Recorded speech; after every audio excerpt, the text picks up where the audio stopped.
sit down here? I think that might be. Oh yeah, you should stand. Stand. Oh, you should stand. Okay, perfect. I'll move my thing. move your thing over. And did the kids put books in? They did. Okay, great.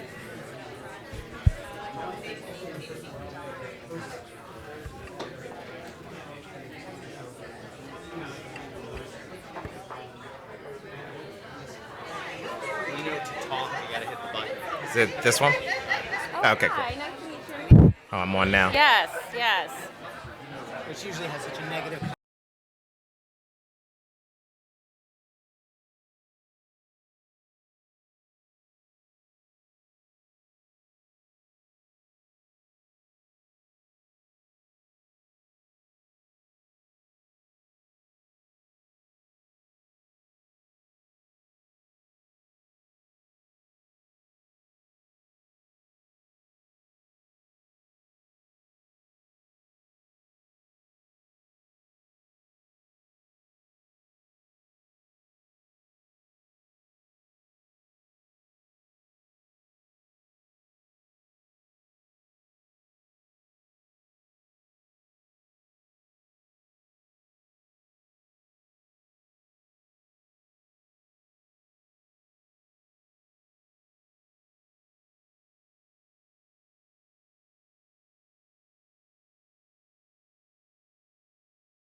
Good morning, everybody. That's what they told me. Delighted to have you with us. We actually have a gorgeous day out there, too, which is a nice change from the last few days. I'm Rick Hess, Director of Education Policy Studies here at AEI, with my colleague, Mike McShane. Delighted to welcome you guys to join us today for the State of Entrepreneurship in K-12 Education. This is a topic that's near and dear to our hearts. Back almost a decade ago, we held our first conference on educational entrepreneurship here at AEI. A few years later, we held another conference on the future of educational entrepreneurship as we started to think about what are some of the stumbling blocks and barriers and opportunities for folks to offer up entrepreneurial solutions. Those books came out with Harvard Education Press as Educational Entrepreneurship and the Future of Ed Entrepreneurship back in 06 and 08. And one of the things Mike and I have been talking about for probably the last 18 months or so is how so many of the larger changes in the space, things from race at the top to teacher evaluation to statewide voucher programs to the Common Core, have had massive implications in various ways for the entrepreneurial dynamics. And we thought it was time to go ahead and actually take another serious look, especially as the entrepreneurial ed sector has matured. So we went out and as we are wont to do, we said, well, we don't know what the heck we're talking about. So let's go recruit about 8 or 10 of the smartest folks we know on this stuff and ask them to set, pen to paper and try to share some of the wisdom, some of the learned wisdom that they've experienced firsthand, some of the research and analysis that they've conducted, some of the insight and observations that they've drawn upon working in the space. And that's what you're going to get a chance to hear from today. Then what we said is let's go out and get some of our favorite people who are actually wrestling with these issues day in, day out, and have them really be the discussants and the responders and make sure that we keep this conversation grounded. So I think what you've got ahead of you is just a really interesting, terrific day. I think you're going to hear a lot of stuff that we don't think about systematically, that we don't talk about openly very frequently. And I think we're going to have those conversations in a pretty robust, pretty frank way. What is entrepreneurship? I mean, this may be a useful place to start. Different ways to define it. You go online, you go to dictionaries, you find different operational definitions. I think for Mike and me, I don't want to speak for him, but Mike can speak for himself. I think for us, we tend to think about efforts to improve schooling as taking one of two broad tacks. One is what we tend to call system reform. This is the stuff that is championed by a bunch of smart people who we like and respect. Mark Tucker, Michael Fullen, used to be Tony Wagner, no longer. But these guys who talk about the need to build systems with careful foresight, from government leaders, careful planning that incorporates teacher preparation, how school districts operate, the role that states play, how we design that there are models that we ought to embrace and that ought to be informed by research and that we ought to try to make sure people use because they make sense. And this is a perfectly reasonable and valid theory of action. It's how they tend to tackle things in places like Singapore and Finland. Mike and I tend to subscribe to an alternative view of how you improve schooling. We say, one of the interesting things about places like Singapore and Finland is that they are relatively tiny. Neither of them has even 1 million students in their countries. They tend to be fairly homogenous. They tend to speak the same language. They're not federal systems.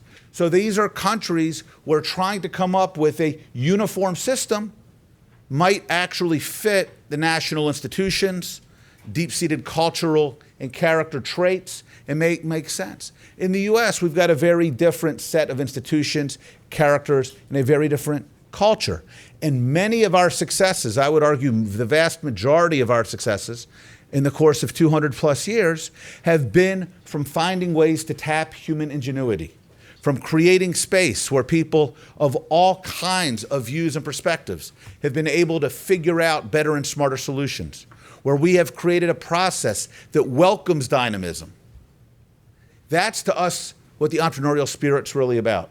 It can exist in nonprofits. It can exist in states and school districts. It can exist in the for-profit sector. Mike and I think, tend to be ecumenical about this. And certainly in this book, in this conference, we're pretty ecumenical. We're interested in the spirit of entrepreneurialism rather than any particular recipe. So that's kind of the larger frame for how we're going to have the presentations and the conversation today.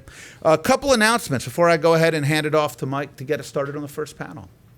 First off, for me, so much of what's exciting in education today is the work of entrepreneurs. We forget how some of the stuff that we take for granted was brand new less than 25 years ago.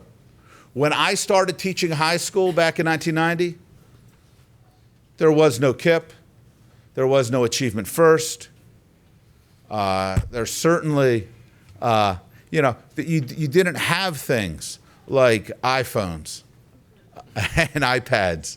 And when we talked about one-to-one devices, it was $3,000 desktops in the back of a classroom that kids would use for 20 minutes a day. So it's easy for us in a moment to kind of forget how much has changed and how many opportunities have been created.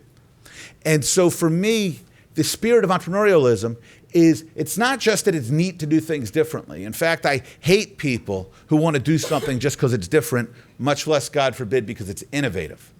What we're interested in is finding ways to solve problems for children.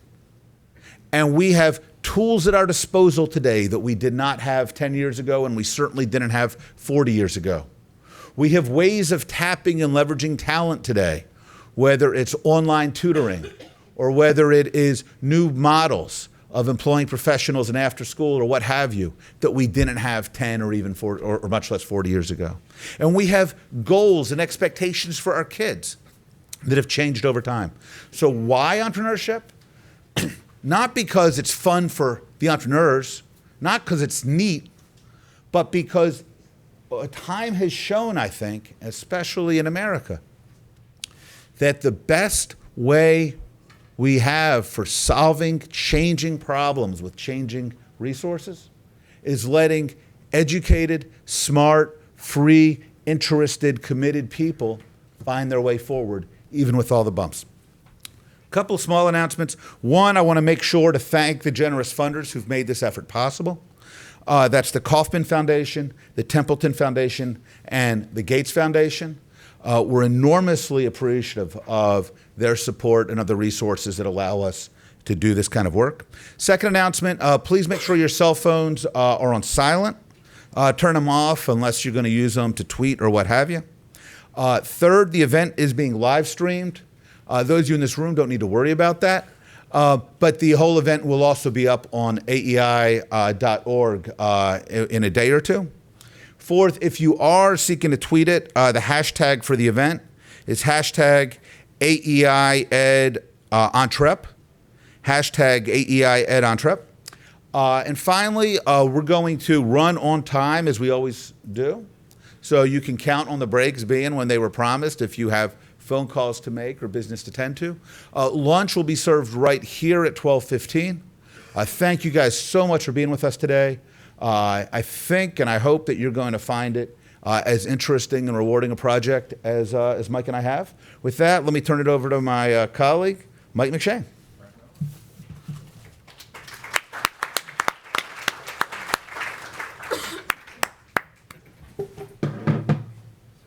I'll stand up for this. Good morning, everybody. It's great to be here with you today and to kick it off with our first panel. And our first panel this morning, we tasked 3 authors to look at what we called the enabling conditions of entrepreneurship. So a little bit later on today, we're going to hear stories from entrepreneurs and some other perspectives that are there. But now we're going to talk about some kind of big picture issues in the policy space and in the entrepreneurial community that intersect with entrepreneurship. So really, we asked these 3 authors to each tackle one thing: policy, technology, and money. Right? And each paper was devoted to those. The way this is going to work is each of our presenters will have a tight 10 minutes. We're going to hold them to a tight 10 minutes to produce, to talk about their papers. Now, the goal here is not for them to give you every detail of their paper. If they did that, there would be no point in reading them, and we printed them and bound them very well. They're available out in the foyer. So they're going to give you the kind of movie trailer version. Hit the key points, hopefully entice you to read their papers and get in there. Then we have a great discussant, Mr. Darrell Bradford here, which we're happy to have. He's going to offer his responses. I'm going to moderate some questions, and then we'll turn it over to you all. You'll have an opportunity to answer questions. Those of you who are following along at home using the hashtag, we'll have people following that, and they'll send questions up here to me. You can also just directly tweet questions to me. My Twitter handle is MQ_McShane. So if that's easier for you as well. So hopefully we'll get everybody participating. But without further ado, I'd like to kick it off to our first author, Ashley Jocham, who wrote a great paper called Carrot, Sticks, and Sermons: How Policy Shapes Educational Entrepreneurship. She's a very, very talented political scientist and research analyst at the Center for Reinventing Public Education. She's also a great friend to AEI. I think a little over 2 years ago, we were sitting in this very room doing a paper on the Common Core.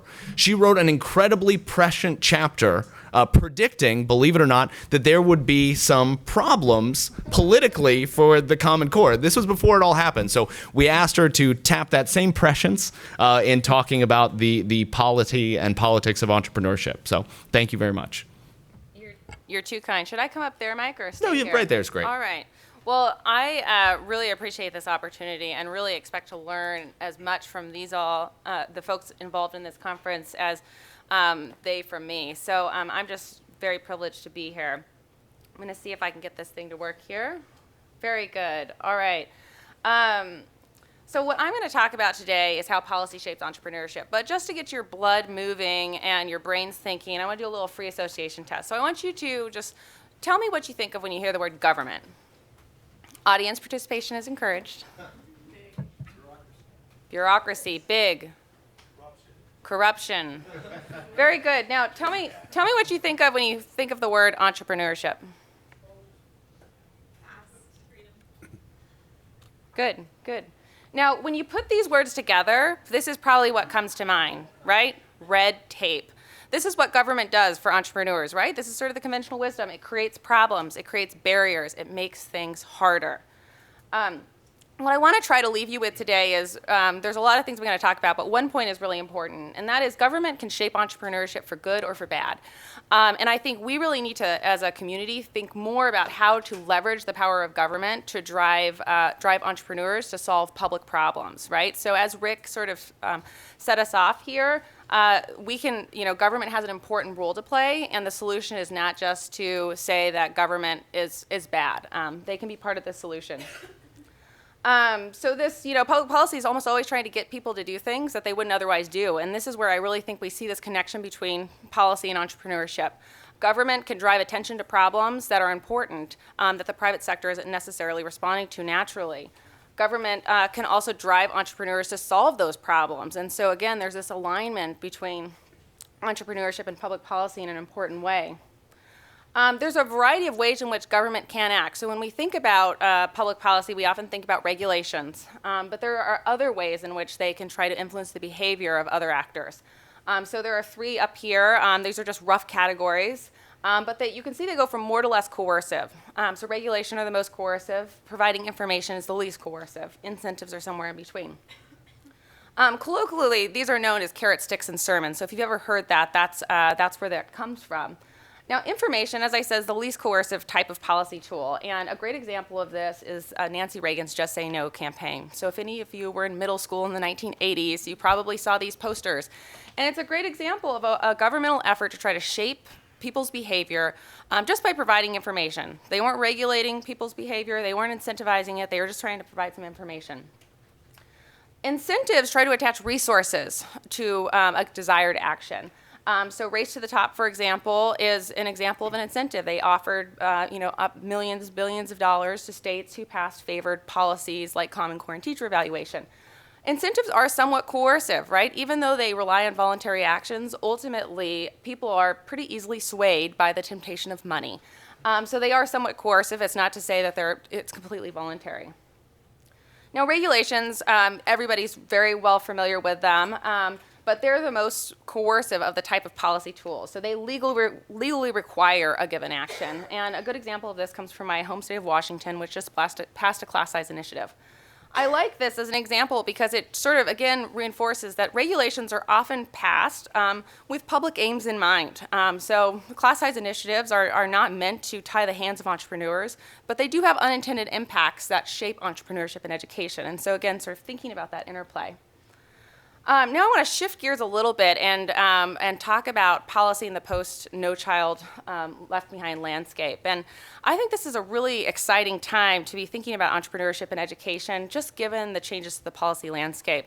It's been a busy 15 years in education. Now, I'm not going to try to cover everything. My paper touches on 4 policy areas: accountability, Common Core, charter schools, and teacher evaluation. Happy to take questions on that in Q&A, but I'm going to focus in this talk on accountability.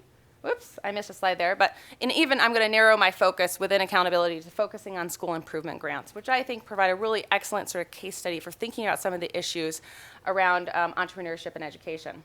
So ambitious aims, I'm sure all of you are familiar with the School Improvement Grant Program.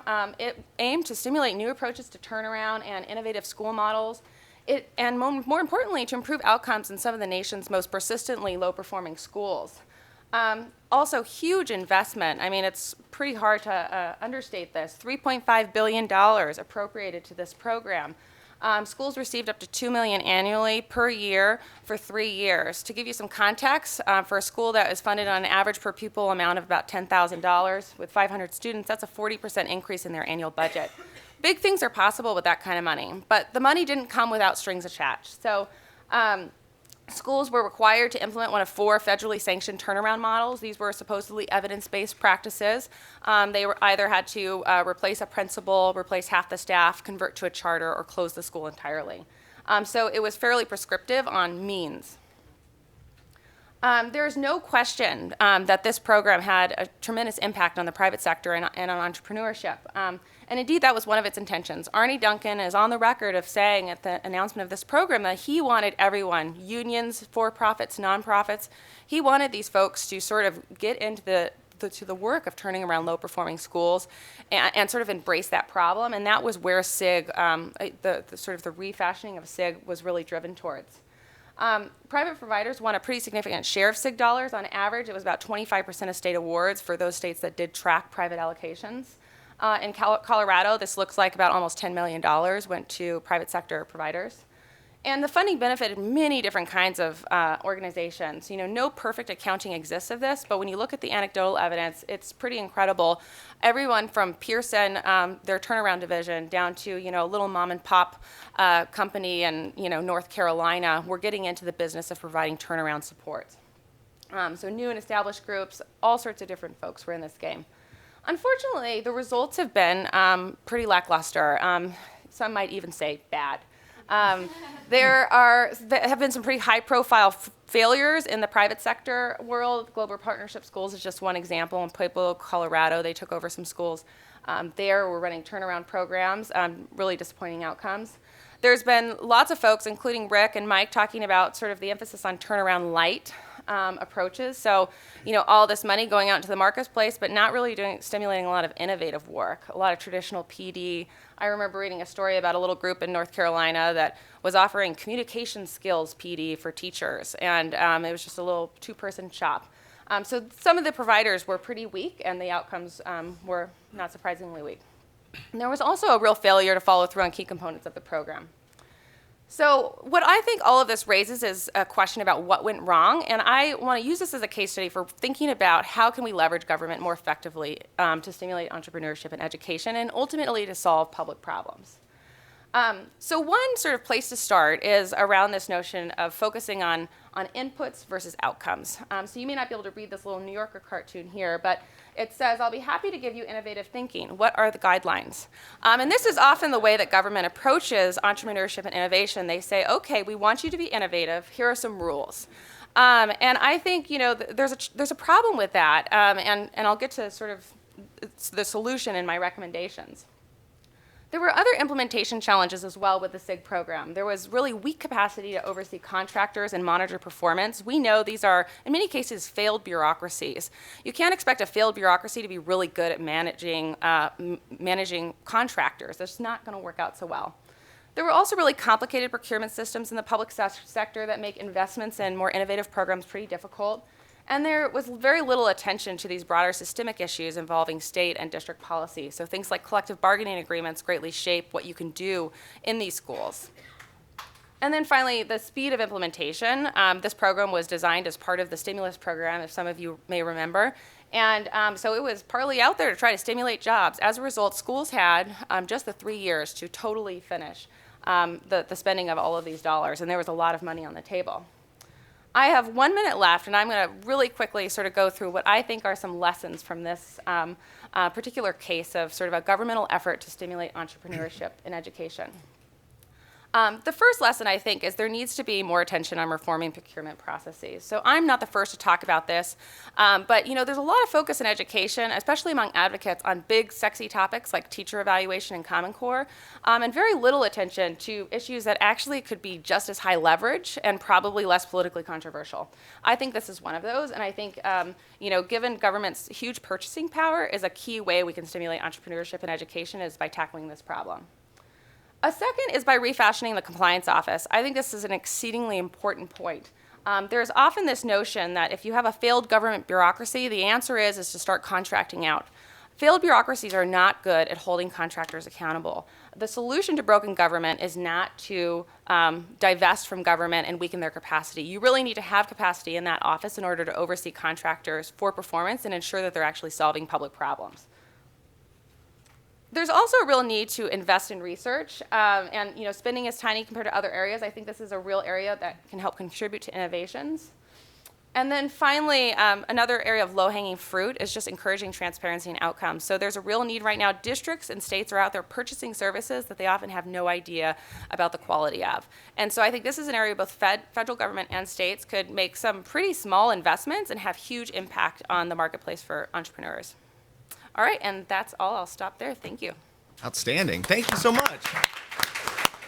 Covered a lot of ground in 10 minutes. Outstanding. Thank you. So next up, we have John Bailey, who's the Vice President of Policy and Executive Director of Digital Learning Now.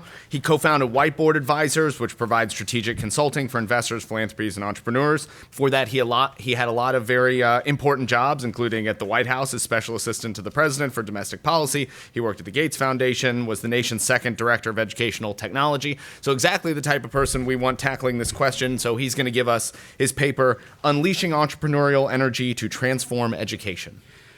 Great, and I'm also the underdressed one in a Rick Hess crowd, so I don't know how that's possible. So, yeah, I thought I was dressed up and with jeans and not shorts, but we're gonna go super quick. The ship, this beautiful painting, is a reference to one of the things I wanted to talk about from trends, and that's a term we use oftentimes in economics: headwinds and tailwinds. Right? So we talk about headwinds on the economy that are slowing progress and tailwinds that are accelerating it.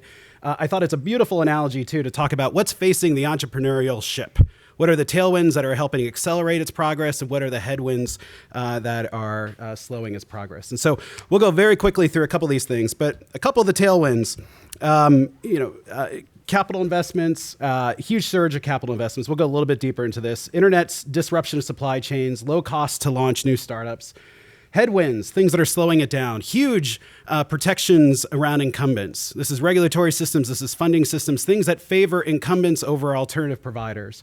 It's an institution-based system right now. It doesn't really fully recognize the portfolios, the way students are sort of assembling a portfolio of different education options, formal and informal. We'll talk a little bit about that too.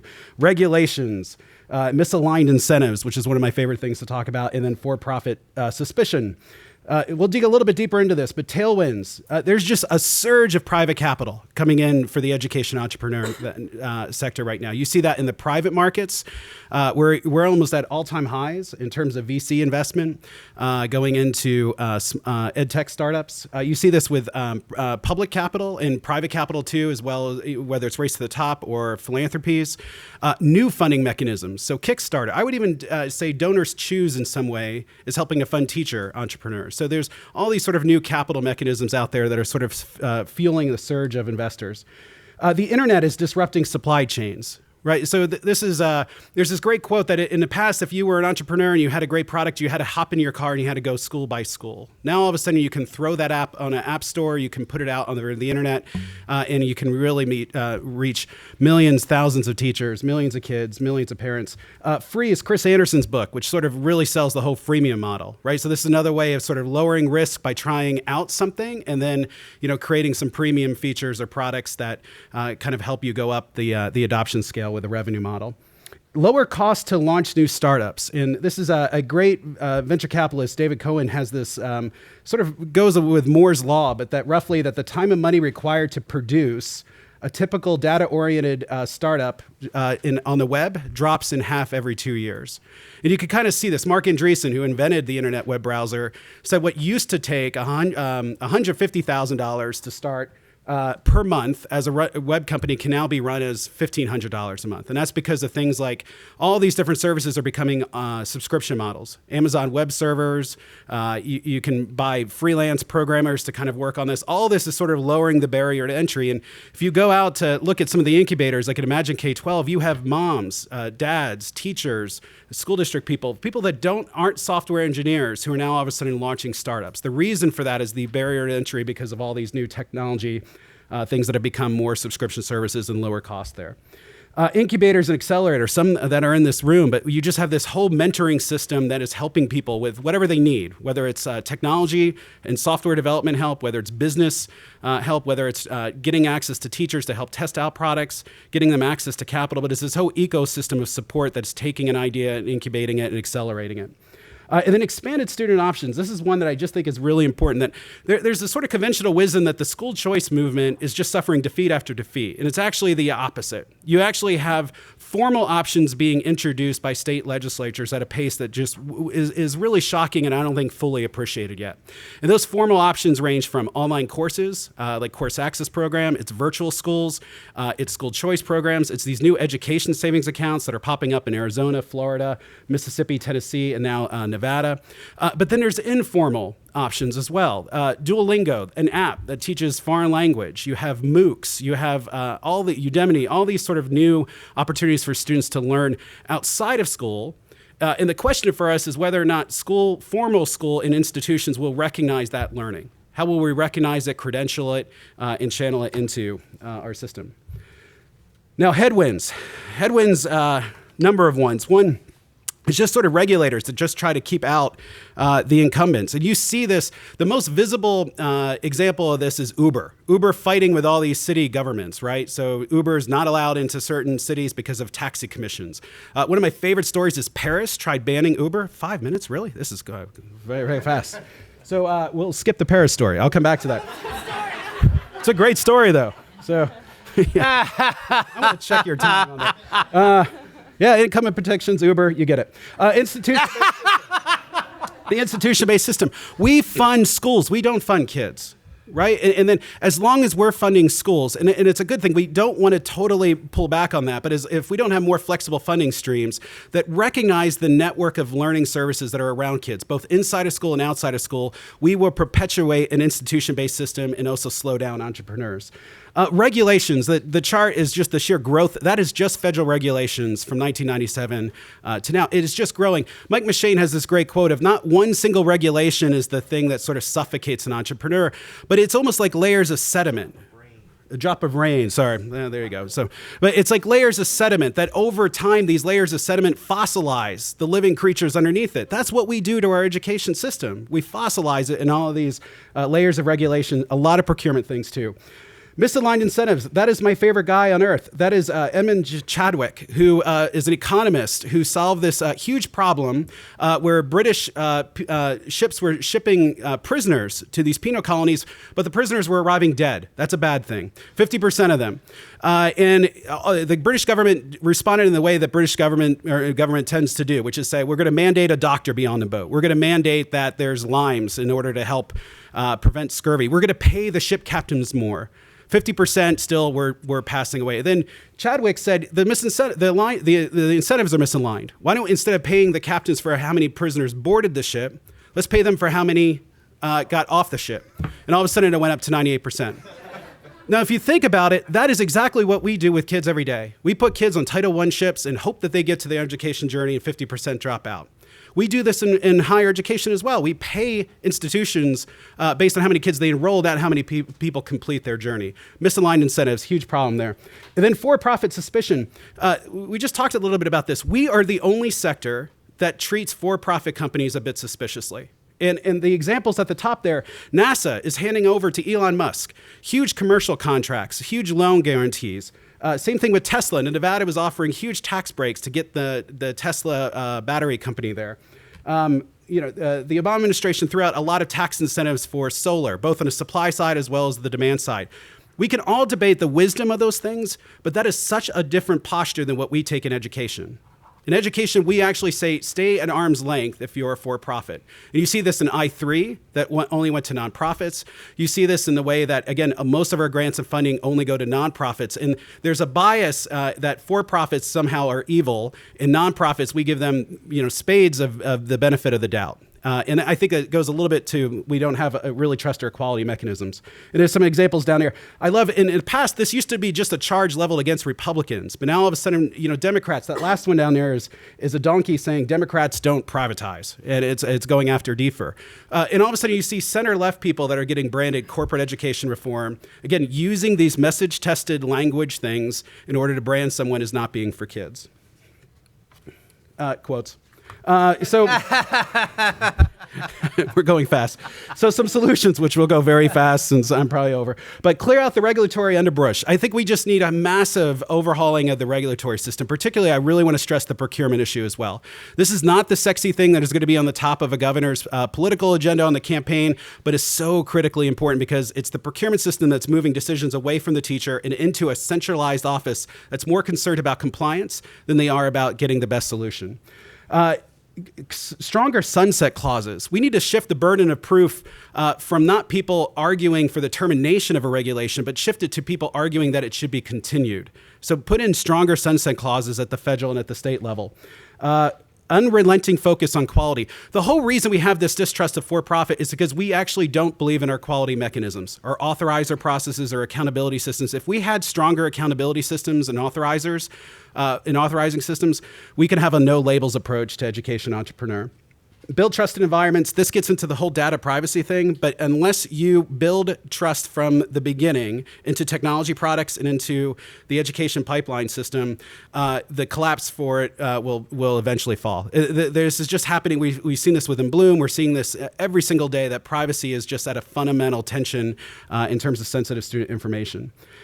Invest in R&D. This is just another example too. We invest billions in energy R&D. We invest less than 300 million as it relates to education R&D. Huge opportunity there. Lots of bipartisan consensus from conservatives like George Will to center-left folks like Jim Shelton, Arnie Duncan. Great area. Leverage prizes. Leverage prizes are a great way of casting a wide net for ideas that you pay out only when the idea or the outcome has been met. Grow program-related investments. This is more for the foundations, but to use the asset side of their account, not the grant-making side, to help put some more additional capital into the VC system, particularly at the later stages. Modernizing funding streams. We need a funding stream that, again, recognizes the diverse set of learning options that a kid has available to them, including portability down to the course level. So more and more states are doing course-by-course choice, not institution-by-institution choice, and we need funding systems that could kind of recognize that. Dynamic pricing. We find this is a huge challenge, particularly at the state level, where legislatures just pick a price and they say, that's how much we're going to pay for an online course. And it's crazy because they're overpaying a bunch of for-profit and nonprofit providers, but they're also shutting out a ton of other models and for-profit and nonprofit providers. Leverage ESAs is this new sort of flexible mechanism. Create pathways for competency-based learning. This isn't just for allowing learning for a student to progress once they've mastered the material, but also to allow the recognition of learning that may have happened outside of school for a student to earn credit that way. Support technology-based incubators and technology transfer. We should give schools a technology transfer mission the way that we give NASA that, right? So give them the mission of working with entrepreneurs, working with incubators to help with the development cycle, but also to help spin off different types of technologies. And the last slide here is just to show that this is not, this sounds like a radical agenda, but there is a lot more bipartisan support than you would think. The top is a quote from the Aspen Institute, which was a group that I co-chaired with Microsoft, Google, Facebook, but we had Republicans, Democrats from the FCC, and they really recognized, they came to this conclusion that there is learning happening inside and outside of school. Our challenge is to create a system that recognizes that. And at the bottom is to just show that, again, some of these ideas are not old. This comes from AEI, CAP, and New Profit, which did an education entrepreneur piece back in 2009. And again, also talked about the need for us to recognize providers both inside and outside of schools and creating out some of the regulatory underbrush. And that was very, very fast. So boom. All right, boom. get yourself a drink of water. Yeah, absolutely. Thank you very much. All right, our final paper to present, we have Dimitri Melhorn. This was an interesting paper talking about the role of money and particularly venture capital. So we were able to recruit Dimitri, who has had a foot in both education reform. He was helped found the Hope Street Group, Students First, Greater New England Public School Alliance, but also has worked in venture capital for many years. So he will bring both of his perspectives to bear on his paper, Barbarians at the Gate, How Venture Finance Might Evolve to Support Disruptive K-12 Innovation. Thank you, sir. Thanks, Mike, and it's great to see everybody. Some faces I recognize from decades and some people I recognize only from Twitter. So I hope if it's only from Twitter that I get a chance to actually say hello to you in person here. I want to thank Mike and Rick for the work that they're doing in educational entrepreneurship. There's been a lot of discussion about choice as a panacea, but demand-side choice doesn't break everything. Demand-side choice, if it's just choice between same plain vanilla, doesn't solve the problem. What we need is a leapfrogging, learning from Finland, learning from Korea, but doing things in a new and American way that allow us to be the best education system in the world, given that we spend the most of any country in human history on K-12 education. My paper, Barbarians at the Gate, the title comes from a book that was written about financiers taking over RJR Reynolds. And it was a big fight. It was very ugly. It was very messy. And it helped to reinvent that part of corporate America. And it turns out that finance always plays this role. A bunch of financiers who, as outsiders, demand the kinds of changes that insiders will never seek. And a lot of my paper reviews the so-called innovator's dilemma, why big institutions can't disrupt themselves, and how that's even harder in K-12 schools because of all of the barriers to innovation, such as the ones that have been discussed. How do I do this? What do I do? Sorry. Just hit, not sure. Sorry. So in getting to that, if it doesn't come on, it doesn't come on. It's not just some pictures. Oh, there we are. So in getting to that, I just want to comment on some of the remarks by Ashley and John, which I thought were fantastic, and I agree with everything that they said. I want to call out a couple of things, one little and one big. The little thing to call out, the tailwind for change that wasn't mentioned or wasn't elevated in the remarks anyway, is talent. The talent that has flowed in to educational entrepreneurialism, especially because of TFA, but also because of new schools and charter school growth fund, that is a base of savvy entrepreneurs, many of whom weathered the last gulf in funding, which can be a great platform. So that's a great tailwind. But the larger point I would make is that everything combined, to me, as a venture person, everything comes into how do you measure success? Metrics are hard. People say, oh, venture finance, it's easy. You know what profit is. Not true. If you're an early stage investor, profit may be the farthest thing away.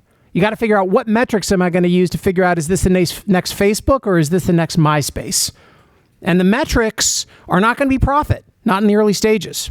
So you got to get the metrics right. So everything else depends on making sure we are evaluating outputs like parent choice, like how many parents want to go there, or like how much are students learning. That has to be there, because American education, $600 billion, that's 75% of the funding for K-12 education. If that funding is channeled through rules, no innovation is possible. If it's channeled through results, innovation becomes possible. That is the ball game on policy. Nothing else matters by comparison. Turning to my topic, I thought we would just take a step back and set the agenda. Larry Cuban, in the first Educational Entrepreneurship, wrote, since the early 20th century, educational entrepreneurs have made major changes to U.S. public school goals, governance, organization, and curriculum, yet have seldom altered classroom regularities and low-income students' academic achievement. 100 years. 100 years of educational entrepreneurs. 40-fold increase in per-pupil expenditures in real dollars. In inflated dollars, it's a 3,000-fold increase. 100 years, nothing's changed. So let's talk about what we are trying to do. And it's the same thing that everybody in this room has talked about, but let's just take a step back. Imagine every kid had a device. Imagine that it was adaptive learning. It delivered the content to them based on what they were reading. It followed them around. So they were security enabled. Their privacy was protected. You could go on field trips more safely. You could learn coding and design, hardened for all of these child safety issues. And then imagine the teachers had the ability to monitor all of that. All of their paperwork was taken care of. And they immediately got feedback on not just what the kid was reading, but how they were engaging, any emotional, social issues that were emerging from technology integration, on-demand tools and collaboration. And imagine then that the schools were unleashed as a result. There was enough money to have longer days and longer school years. Right there, you've got some kids. It looks like they're in the Alps behind them. I think Shutterstock was feeling me as I put this together. And then superintendents are delighted. That's a superintendent. It's not clear whether that was a principal or a superintendent on Shutterstock. So I'm saying that's a superintendent. You can now afford more teacher salaries because you don't have to have as heavy of a real estate footprint, because you're not forcing kids who want to run around to learn to sit in desks all the time. You use your school for art and for sports, and most of the rest of the classroom is out of doors. Morale is skyrocketing. All sorts of things become possible. That is education in 2025 if we unleash this. So venture finance is going to solve this, right? The barbarians at the gate, they're so powerful. They have all this money behind them. We talked about all the money, right? That's what the barbarians at the gate do, right? And you see barbarians at the gate, venture finance, they have flooded into North Korea to solve opportunities in North Korea, right? And they solved the USSR, right? So for the USSR has already collapsed. K-12 education has not. Venture finance is not inevitable. It's not all powerful. It's not evil. It's not good. It is a part of the solution, but it is path dependent. Choices made matter. So let's look at some of the barriers. So, well, the monopolies fighting to protect their rents. We've all seen that. Unions, food companies, content companies who might be a little bit ticked off if online open source stuff is being delivered.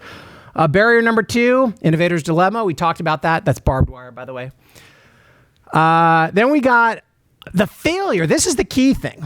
This is the key thing. That's the water is the failure. The key thing, 90% of new business ideas fail, and that number plummets to 75% of new business ideas fail when they're backed by institutional venture capital. Everybody fails. And so you go in and you try this new online testing model, it doesn't work.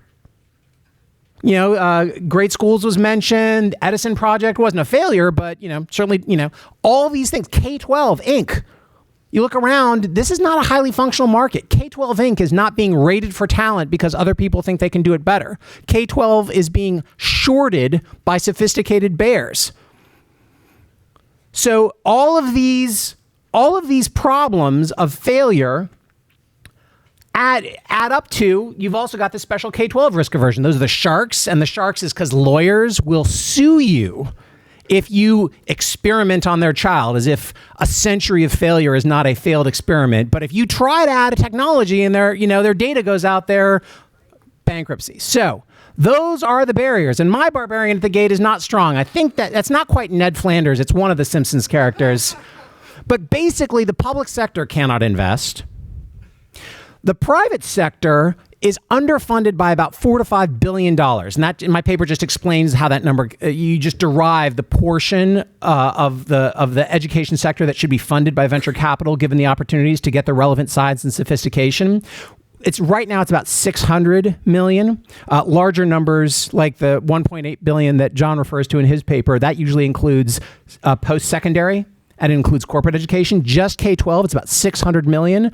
The target number should be at least 5 billion if you wanted the kind of money that would be necessary. Because really you've got to fund a lot of ideas, and then the ones that work are going to lose money for a long time before they really succeed. That's how you get Facebook. That's how you get LinkedIn.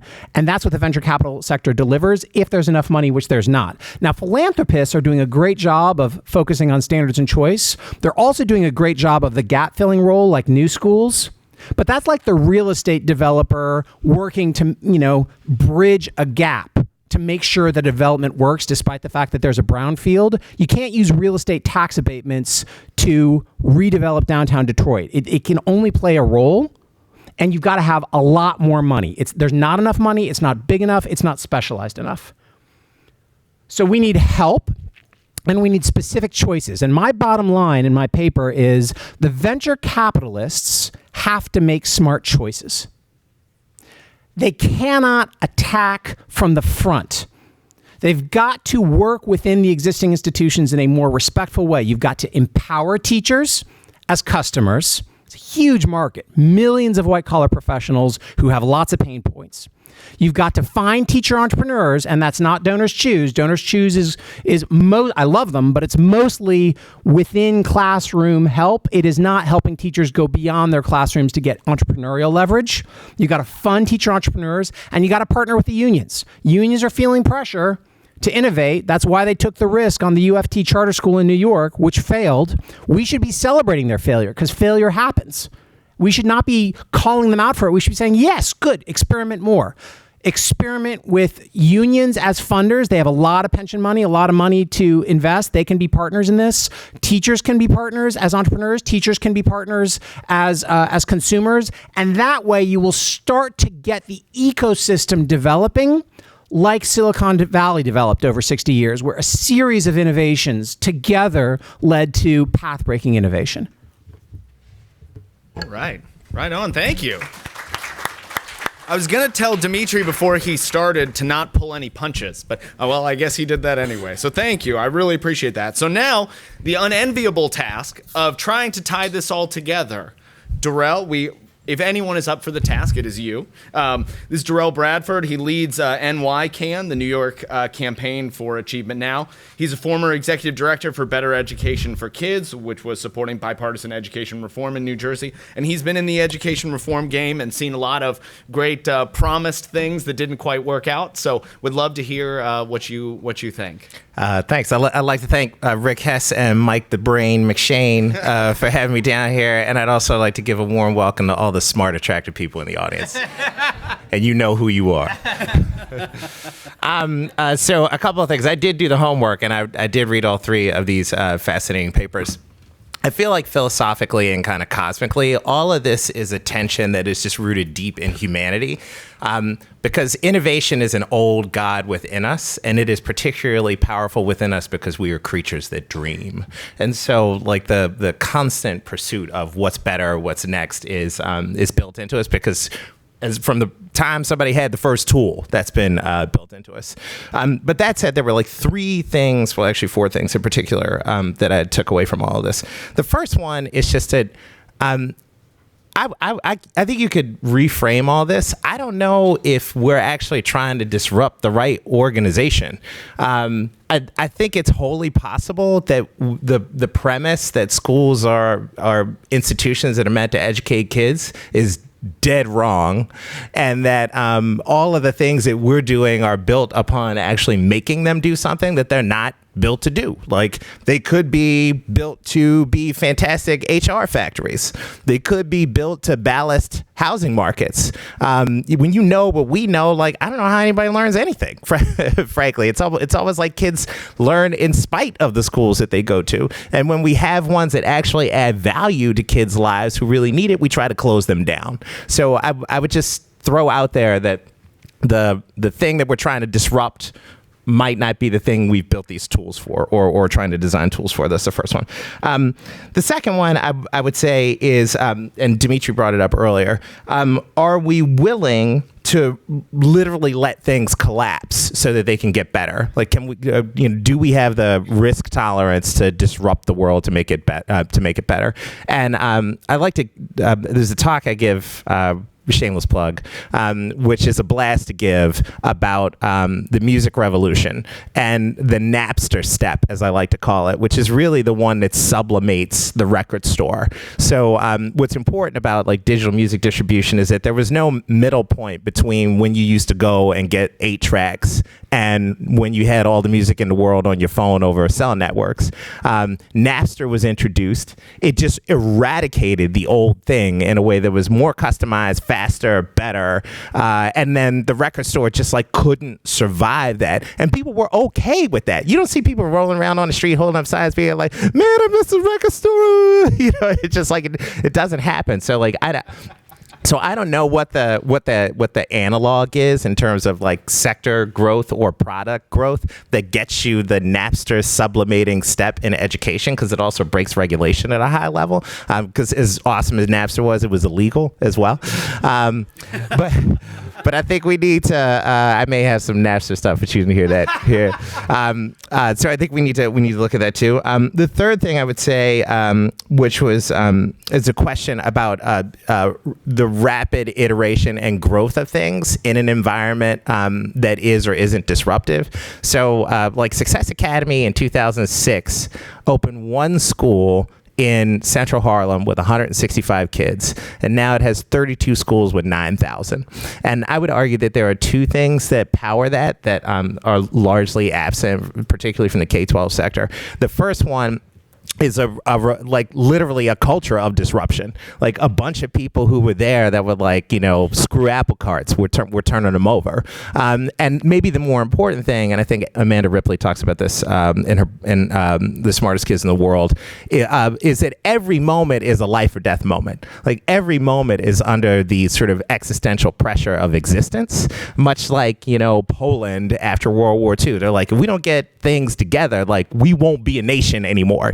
Like the Finns declare independence and they're like, how do we become a country? Because the opposite of that is dissolution, or we start, speaking Swedish again or whatever it is. And so you see that intensity in entrepreneurial sectors and in choice sectors, but you largely don't see it in the K-12 sector at all, which sort of brings me to the last point, which is this tension between outcomes and measuring outcomes and having legitimate metrics to sort of focus in on a success, and the myth/fiction of objectivity and local control. So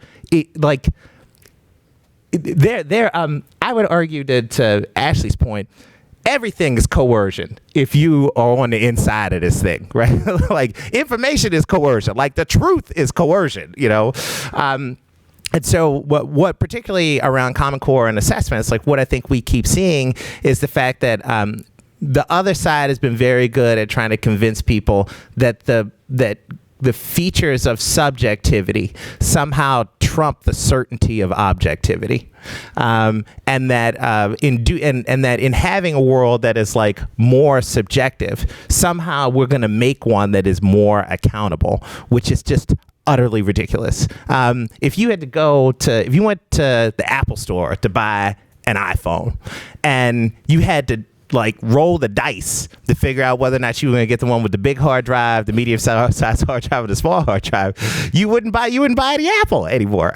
But that's precisely the experience they've tailored for our kids and for our society, and they expect everybody to somehow think that that is better than knowing what you're going to get. And then, of course, it's all topped off with a completely objective bow called the SAT or the ACT, which nobody is opting out of.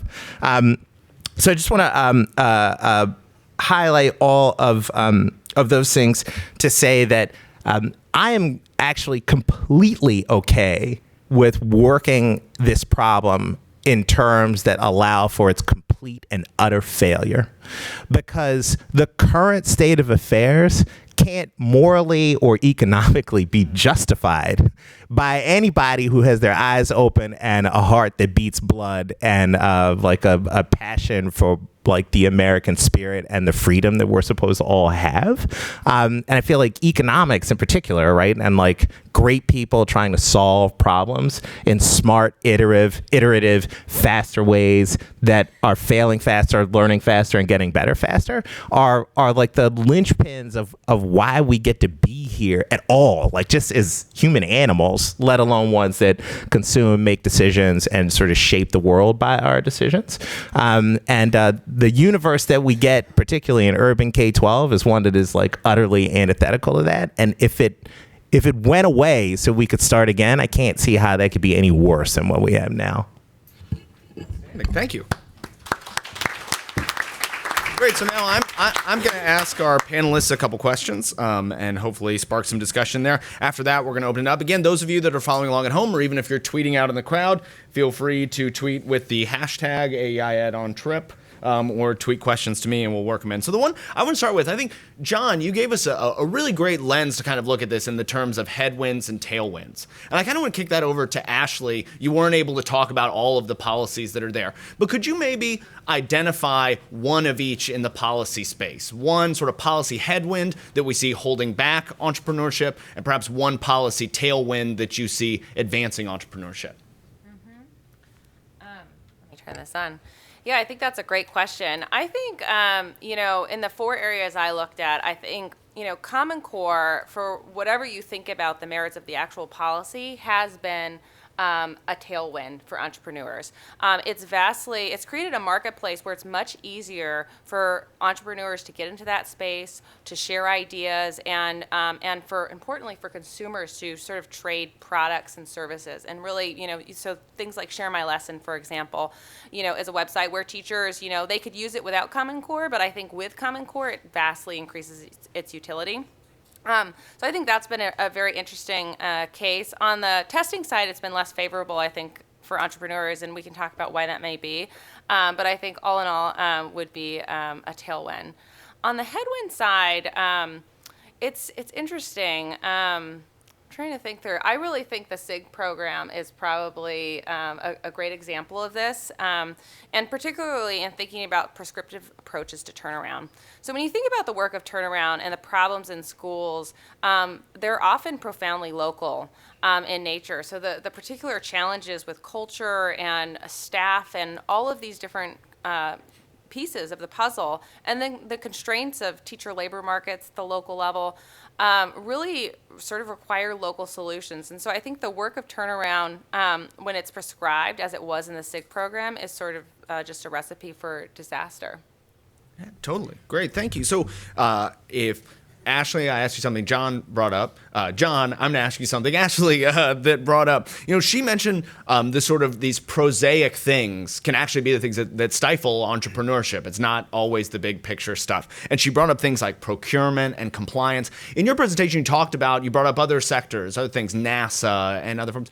Are there examples we can learn from elsewhere about compliance, about procurement? Are other people doing it better that the education space could learn from?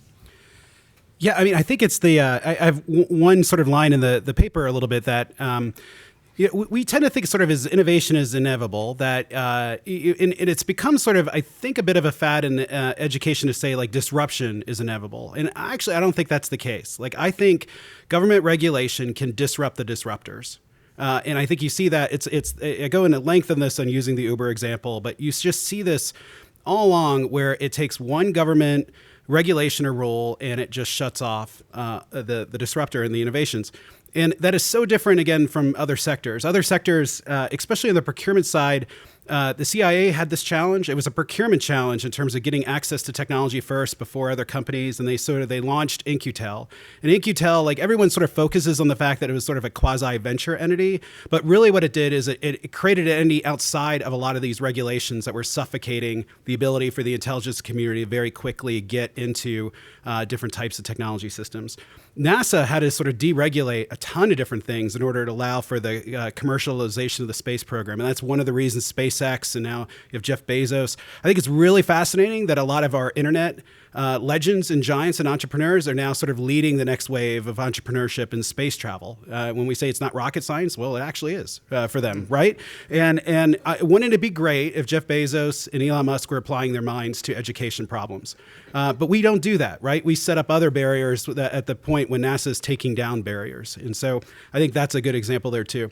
And then there's lots of examples in the energy space. And I think those are right because sometimes, government action can actually get into crony capitalism. It can support up players and sectors that probably should have been disrupted a long time ago.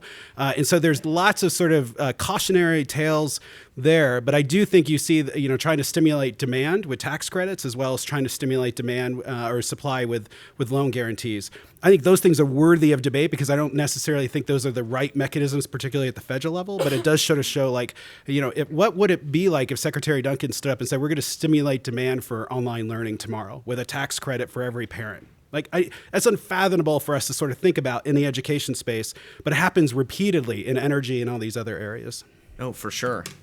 So, Dimitri, and then I may kick this to Darrell as well, because I think this is a tough one. And I think as you all read the papers or as the conversation continues today, a theme that is going to go through all of these are questions of equity. Questions of fairness. And this idea of, so one of the things that you brought up in your paper, which I think a lot of people don't know, is the rate of failure of entrepreneurial ventures, and even ones that have gone through the sort of vetting of venture capitalists, that they have a very strong incentive to hope that these things go well, and still 75% of them fail. Now, I would say a critic of increasing entrepreneurship might say, well, you're talking about experimenting on kids, and more specifically, you're talking about experimenting on other people's kids, right? And I know you're a person who sort of deeply cares about equity, but understands this. So how do you respond to that sort of criticism of experimenting, particularly on our most vulnerable students? So there's two answers. The first answer is that if we know an experiment is going to fail, we should stop. Per Darrell's point, right? Like, we know that a lot of these schools are failing, so much so that actually nothing would be just an elimination of all education would actually be better than the status quo in some situations. So the idea that there is no risk taking going on in the status quo is absurd. And it's with other people's kids is absurd. And the kind of risk that we're taking is deeply immoral. The kind of risk that we're taking, just to be clear, we are going to a lower middle class parent in an urban area and we are saying to them, hey, your taxes may not be very high, but we're grabbing them. Try not to pay them. We will put you in jail. And your kid has to go to school, compulsory education. Try to avoid that. You'll go to jail. And you have to go to the closest local school. Remember the Akron, Ohio mom who tried to go to a different school? Kelly Williams-Muller? She tried to send her kid she went to jail. So if you do not pay for this system and send your kid to the local public school. We are going to put you in jail. And by the way, we're working on it. We're going to get that school better. First 100 years, a little shaky, but within 100 years, we're optimistic it will get better. That is an experiment that is failing. That is deeply inequitable and immoral. Point number one. Point number two, there is actually some merit to the argument that you made, which is that if a app, for instance, that was designed to enable the kids to hang out on the Alps, tracked them in such a way that, there was some problem and child safety was an issue, that would actually be a disaster. And public K-12 schools, for all their problems, they do try to avoid those extreme risks. And so extreme risks like that are really bad, yes, we should be sensitive. And that's part of what my paper talks about as well, which is why the first market to serve and disrupt, in my view, is not the whole school movement. I'm rooting for alt school. I hope they do well, but that would not be my bet. My bet is sell to teachers. Radically innovate what teachers can do now. Build some trust, get some teacher entrepreneurs, and support nonprofits that in turn are buying private, set up the intermediary of teachers or nonprofit charter schools to be the buyers of the cool wave of innovative technologies. There's a bunch out there. Anything from Clever to Teachers Pay Teachers. There's so many radical disruptions at the edges, sort of the island hopping strategy that will that can make a huge difference. And then the last thing I'll say, just in the notion of experiments, if there's going to be an experiment, and somebody's at risk, the question becomes, who decides? And to take the example that John was mentioning of education is the only sector where we don't let the parents and students decide.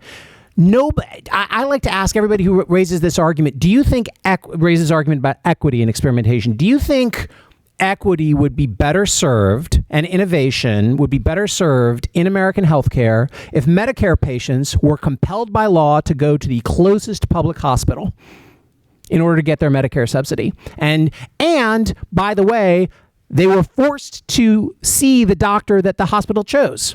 And by the way, the doctor that the hospital chooses will be chosen by the doctors with most seniority. Would that be more fair? Would that be equitable? If not, then equity is not a rebuttal to innovation. Outstanding.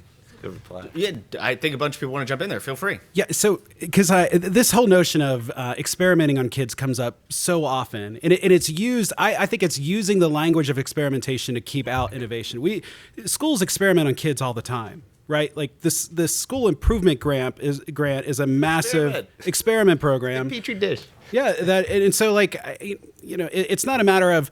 It's a matter of we're always going to be trying out new things. But usually when people sort of bring up the experiment argument, it's to shut out, it's to justify the shutting out of some new approach, new service, new provider, with moral sounding language. But every single day, teachers are experimenting with kids, new types of curriculum, new approaches, new technologies. And so I think it's a little bit of a false dichotomy in some ways. Ashley, you want to get in, then Darrell? Yeah. We'll get everybody. Take a swing at it if you want to. Yeah, I really appreciated Dimitri's comments, and I think it raises a couple issues. One is what you mentioned: who's making the choices. So is it the user? And I think that really gets you out of this trap. If it's government bureaucrats choosing to experiment with your child, yes, a lot of people have a problem with that. But if the parent says, "Hey, I want to try out this new program," that's a different story. Now, when you do that, though, it does raise this interesting set of questions. So I know right now in the education reform movement, there's a lot of discussion about whether test-based outcomes, student outcomes, are the best measure of success. So this metric question, I think, is really critical. So we need to decide what metrics are appropriate. Is it okay if a child feels safe, warm, and nurtured in a school, even if they're not learning a lot? I mean, I think education reform has said, no, that's not okay. I think government has said, no, we're paying for this for a reason. But there is a very, very much a tension there. There was a recent piece by Doug Harris's group on what parents choose. And it turns out parents, while they value academic quality, they also value extracurricular activities. Is that a bad thing? I'm not sure if it's a bad thing. And I think that this is something we really need to wrestle with when we think about this. And the last thing I'll say is this question of metric tees up a larger question about the role of government. Is it to demand excellence, or is it to set a floor? So are you striving for the top, or are you trying to set a floor? And I think, when you empower end users, you have to be willing to accept the fact that they may value extracurricular activities as much or more than academics. And maybe that's okay as long as the kids are safe and, there's some minimum standards are met. I don't know, but that's sort of the debate we need to have if we do make those decisions. Sure. So two quick responses to this. One is that the opposite side of this like innovation thing with experimentation is actually the same thing with profit. So there are lots of people who make profit in American public education. Do you know who they are called? Teachers. It's called a salary. There are lots of vendors and people who build buildings and and lawyers and people who offer services, right? Like public education is a profit-making sector. That's why they fight us so hard, right? Like, because underneath of it all this is the massive and incredible power to turn a child singing into a seat into an engine of taxation in our society. So that's just on the one hand. On the other hand, to Ashley's point, I think this. I'm to some extent, I'm perfectly fine with people like picking, and not fine with people being told. I do think though that this question of the floor is a really important one, and I have this conversation with people about Common Core all the time. Like, so on Sunday, 32 teams, well, maybe 30 teams, because somebody got to play Monday night, show up to play football. Most of them play it in deeply nuanced ways, but the rules are the same for everybody except Tom Brady. Spoken like a New Yorker. That's right. Thank you. So I'm just highlighting that to say that it's like, look, like, train tracks all the same width. Just because you think you're a good driver doesn't mean we don't need stop signs and speed limits. So there are these sort of fundamental framings around learning that I think remain valuable in terms of like public trust and how we interact with one another. That can be used to constrain the entrepreneurial urge, but should be used to support it. Great. Well, I think we're going to turn it over to audience questions now. We're going to have two folks with microphones come up to the front here. If you would be so kind as to do two things, for those of you that this is your first AEI conference, we have two rules for those who want to offer. Number one, please identify yourself by name and affiliation. And please, number two, and I do mean this, please ask a question, okay? If I get 10 or 15 seconds into a soliloquy, we're going to give somebody else a shot. And I think I'm actually going to start with a question from Twitter, and then we'll go to the audience. So a question on Twitter was, does the fact that human learning is unpredictable stifle common approaches to entrepreneurship and disruption? Go, for sure.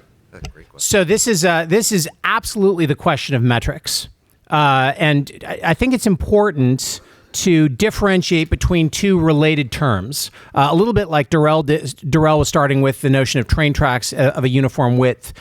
You can have uniform metrics and very different approaches to how to achieve those metrics.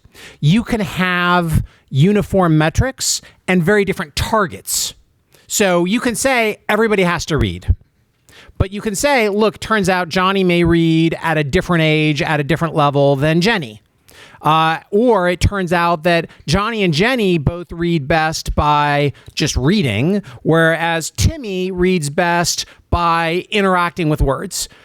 The notion of educational entrepreneurship, and this is why standards have to be uniform standards, is that if there are uniform standards, then there can be innovation about how to achieve that. So if people learn in different ways and you have adaptive technology, new we talk a lot about bring your own devices. What happens when kids show up at schools with phones and tablets? There's going to be this whole new wave of generation of kids bringing their own learning to school. Right, that during the summer, they taught themselves computer programming from code.org. They taught themselves a foreign language with an app. They taught themselves, through a MOOC offered by Harvard University. And all this outside learning is going to eventually put pressure for schools to say, gosh, what do we do with this? Does it really make sense for us if the kid taught himself computer programming to put him through a year-long computer science program? Probably not. So I think it's going to be a sort of a mix and match, but only if we create, again, an enabling environment that sort of allows those outside entrepreneurs to be recognized, credentialed, and supported inside of the education system. Yeah, go ahead, Ashley. Yeah, if I could just jump in on that point, I think this is really important. In education, we often debate sort of inside versus outside strategies. And I know a group of folks who, think, well, it's just hopeless trying to reform the traditional public school districts, try to adapt and embrace these technologies. But I think if you embrace an outside-only strategy, you're missing so many of the students. I mean, charter schools, even though they've had tremendous growth over the last decades, serve only 6% of American public school students. So it's going to be a long time before that sector grows to 100%, and it may never happen. So I think we really need to address your last point, which is fixing the systems in place in school districts and in states that sort of impede entrepreneurship in the public sector, and work on those problems while also creating these proof points outside of that system to see what's possible. Great. I want to take a question from Twitter, but one thing that just came up, it looks like momentarily the feed went down. Well, if the feed's down for people, there's no sense in telling them that they just need to reopen the browser. But if you're tweeting about it, feel free to let those folks know if they refresh their browser, all is going well. So one question, and John, I think this is for you, but others I think could weigh in that I do want to take from Twitter. A lot of what we've been talking about is technology. I think you bring your own device on there. A very straightforward question for that: how do we get the technology into low-income areas? So maybe John, if you want to start, and then others want to weigh in, or if I was doing it. Technology to low-income areas. I mean, I think there's a variety of government programs to kind of help with this. Whether it's, but again, here there's challenges too. E-rate, helps with providing discount subsidies, discounts to help with purchasing broadband and Wi-Fi. But the biggest problem with E-rate is that it's institution-based. It only so if you're a public school, you get this 90% discount. If you're the Florida virtual school, you get no discount, right? And again, that's just weird to me. It's weird to me that we have a program propping up and supporting, in a good way, sort of some of the traditional models, but the very models that rely on broadband, we say no. We're not going to help support you there. So that's not going to help the kids. It's not going to help the kids with the flipped learning models that need some broadband access at home.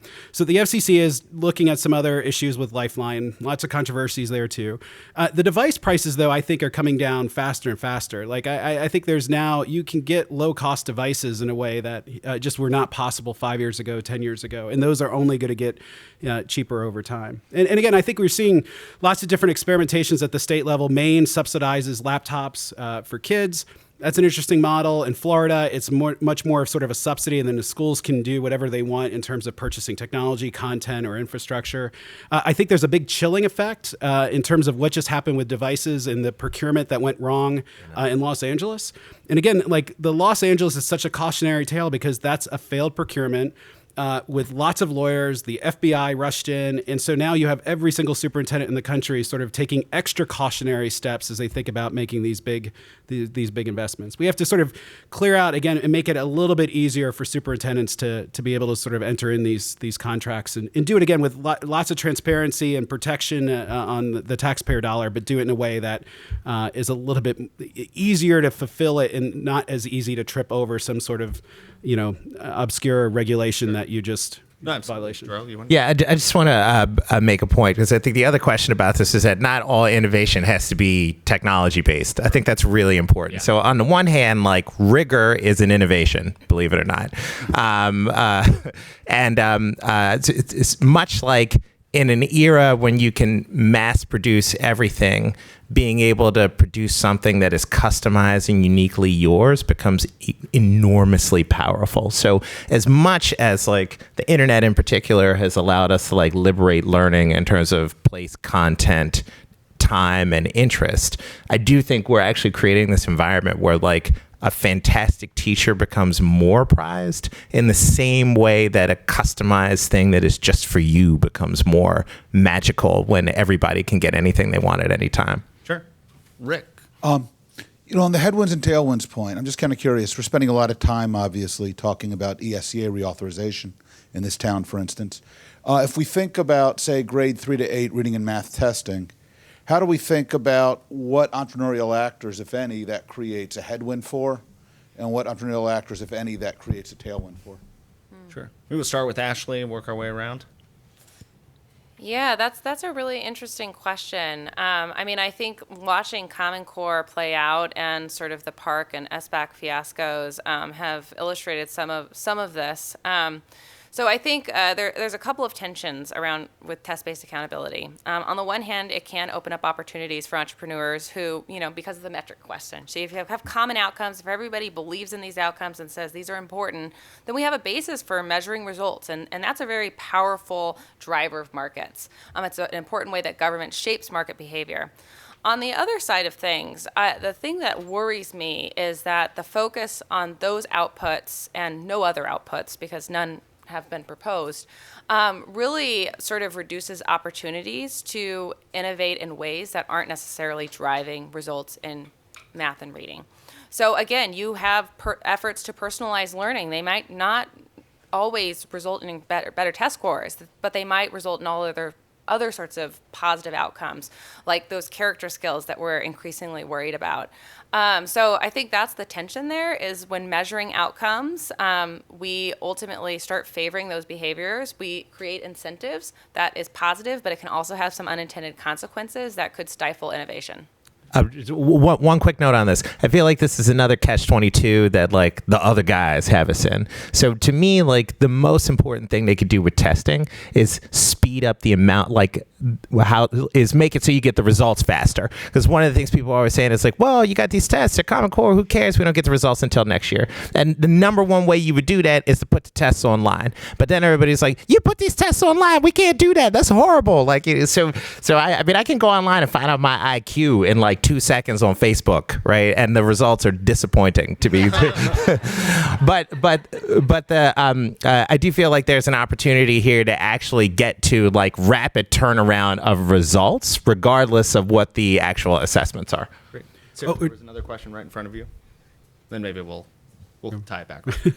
I'm Edith Gummer from the Kauffman Foundation, but I'd like to speak about, or to ask the panel about how one goes about disrupting the development of outcome measures.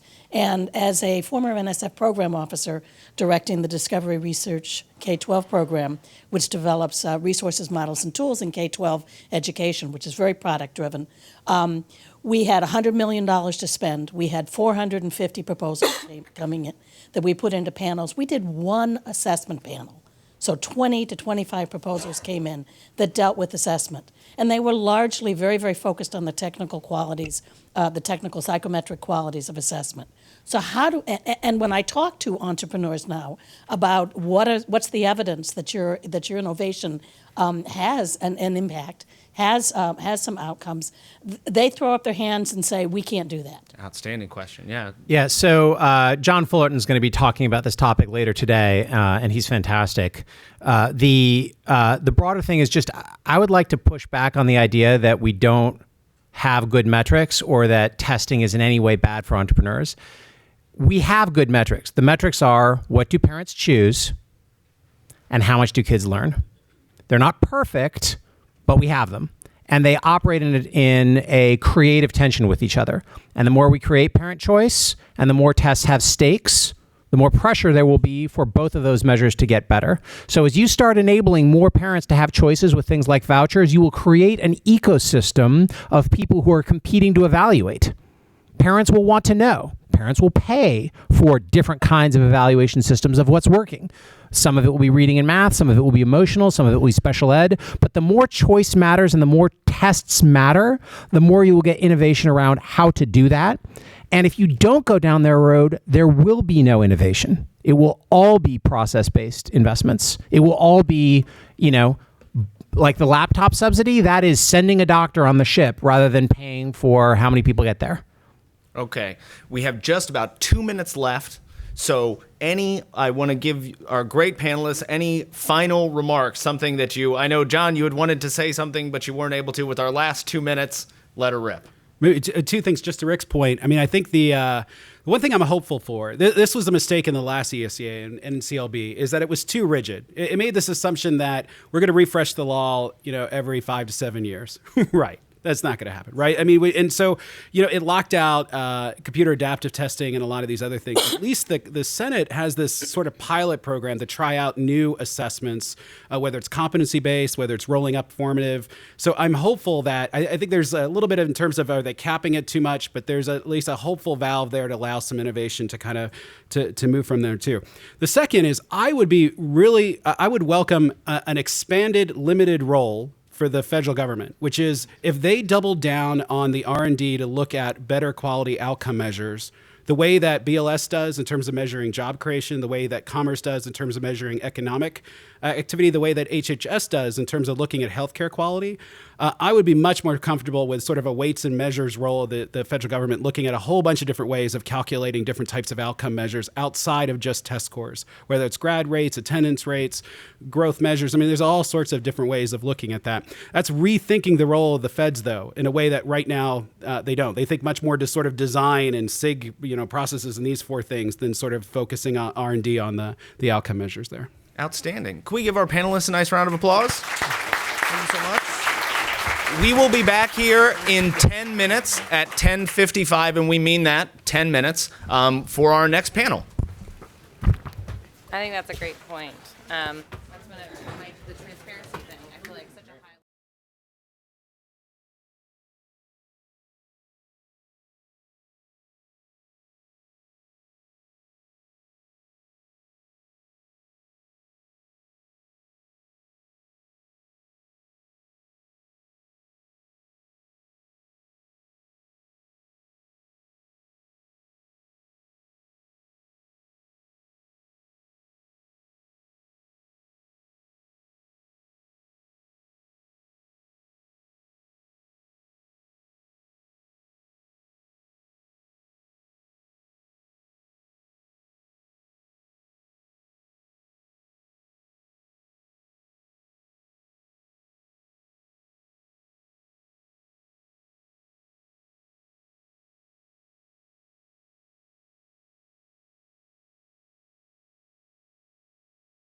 One of the things that Mike and I talk a lot about is that one of the challenges when it comes to entrepreneurship is the people who are doing it are usually pretty busy actually doing it.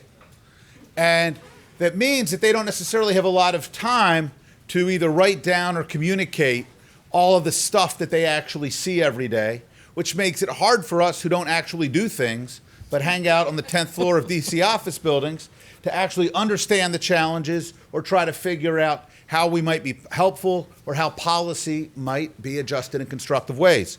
So this panel is really about folks who do this stuff of entrepreneurship. Its theme is stories from the field, and what we've got is 3 people who spend an inordinate amount of time actually trying to get out there and solve problems for students, and they're going to talk about some of the things they've learned and seen along the way. And then again, we've got a discussant who has done this from just about every which way, from the superintendent seat to the new sector space. And let me go ahead and do introductions, and we're going to get started. Nasir, we'll actually start with you. First up is Nasir Quadri. Nasir is presenting on behalf of Ross Baird, who's founder and executive director of Village Capital. The paper is titled 10 for 10, Lessons for the Next Decade of Educational Entrepreneurship. Nasir leads the education technology practice at Village Capital. Previously, he was in charge of digitalization and new infrastructure at the Connecticut Department of Ed. He got started in this stuff working with now Senator Cory Booker, and previously got kicked off in Goldman Sachs. Next up is Matt Candler. Matt had tackled some of these issues for us close to a decade ago, and when we were talking about this volume, we decided that some things had changed, and it might be worth revisiting some of those lessons. Matt is founder and CEO of 4.0 Schools based in New Orleans. He'll tell you a bit about what 4.0 does. Before founding 4.0, Matt was CEO of the New Schools for New Orleans. Before that, he was COO of the New York City Center for Charter School Excellence. And he started out as the inaugurating trailblazer for the KIPP schools back in the 1990s when KIPP was first looking to start to expand its footprint. Up third is John Katzman. His paper is Civil Education Marketplace. John is founder and CEO of the Noodle Companies, an education enterprise focused on improving transparency and efficiency in education. John previously founded 2U, as well as the Princeton Review, serving as CEO and chairman for each company. John has written, his writing's been featured in the Washington Post, The Atlantic, MSNBC, and he's authored or co-authored 5 books. And then as a discussant, talking about what these guys shared and offering her own take on all these questions, we have with us Debbie McGriff, fresh off of her inauguration of the Charter School Hall of Fame. Right. There you go in New Orleans. Debbie is managing partner with the New Schools Venture Fund. She serves on a raft of boards. She began her career 45 years ago as a classroom teacher in Community School District 13 in the New York City Public Schools. She did a stint as superintendent in Detroit. And she is somebody who has just inordinate expertise and wisdom on almost all of these questions. I'm looking forward to what she has to say. Nasir, if you'd be kind enough to get us started. Sure. So first, thank you so much, Rick Hess and AEI, for having Village Capital on behalf of Ross Baird. Ross is currently in Nairobi, Kenya, doing the exact work we're talking about today, supporting entrepreneurs. Can you guys hear me in the back? I'm sorry. Is it even on? That silver button. Oh, here we go. How about that? So thank you so much, Rick and AEI, for having us. And again, congratulations, Dr. Deborah McGriff, for the tireless work you've done over the past, well, more than a decade, right? And for me, I'm the youngest on the panel. I'm on a panel of titans who have done this work. And so to that, I'm absolutely honored to be here with you all today. So let me frame in terms of give you an imprint of how Village Capital has impacted entrepreneurs over the course of the past 5 years, if I may. So Village Capital, we find and train and invest in early stage entrepreneurs who are solving some of the world's most complex problems, not only in education, but also in healthcare, energy, financial inclusion, agriculture, and of course, education. We have our peer-selected investment model has supported more than 500 entrepreneurs in 9 different countries. Our program graduates have gone on to create over 7,000 jobs and raise over $110 million in follow-on capital, and 94% of our portfolio still exists today. And to that end, we have invested in over 50 enterprises out of our fund. So really excited where we've been and where we are today, and where we're looking to continue to support entrepreneurs. So, how's this work? Boom. All right.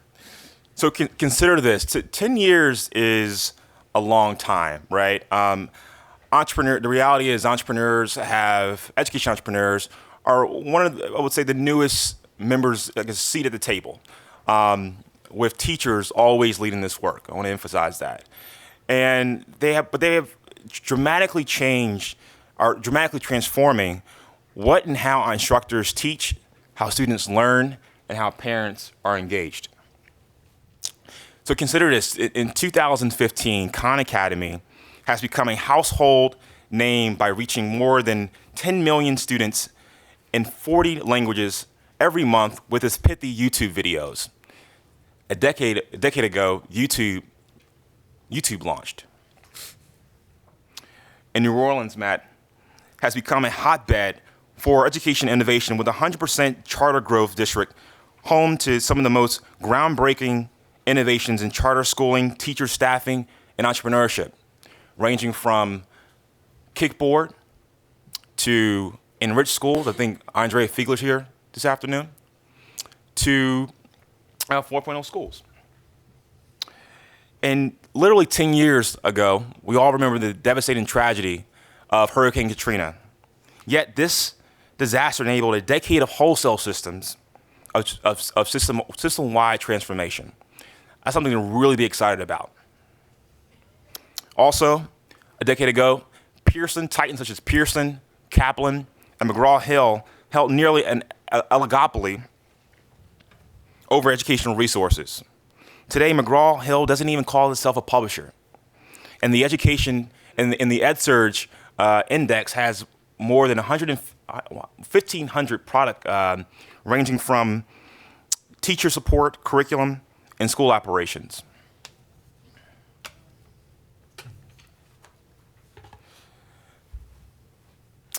So in this paper, we've tagged about 10 lessons learned over the past decade. I'm going to only highlight 3 in the essence of time. These are my 3 favorite. Entrepreneurs need to integrate, not disrupt. All too often, we have prosaic technological concerns not having sufficient bandwidth to support a classroom with devices, remembering passwords to actually log on to tablets that keep an otherwise promising tool from actually working. Recognize that schools are first and foremost in the business of education. And having been burnt in the past with expensive outlays on products and tools that look pretty but fail to deliver. An example of a promising trend: entrepreneurs are increasingly looking to district directors of curriculum and learning rather than CTOs and superintendents as the first step to build a partnership. For example, earlier this year, we brought together 11 of early stage entrepreneurs across the country to meet with DCPS and Baltimore City Public Schools who had curriculum and learning. And they relate to us that these leaders showed much more engagement with their tools than past interactions with primarily CTOs. Investors should look outside of Silicon Valley for solutions. This is one of my favorite ones. Fundamentally, education technology is fundamentally different than consumer technology. In the same way we think about presidential campaigns run from outside DC can be more effective because they avoid beltway wisdom. Many of the most exciting growing education technology companies are launching from outside of Silicon Valley, building on local assets. For example, Pear Deck from Iowa City, Iowa, has created a new presentation tool that connects to students' devices to make student assessment real time. Iowa City is not the first name we think about when we think about education entrepreneurship as a hotbed. But the city has a rich history of local test-taking expertise. Remember the Iowa test of basic skills that Pear Deck was able to build upon. Even Silicon Valley recognizes this as a problem. Owl Ventures, a Silicon Valley venture, has made one of its first investments in a Salt Lake-based company, Mastery Connect. We all know AOL. Steve Case calls the rise of rest, and we predict that the rest of the rest will rise exponentially over the next decade.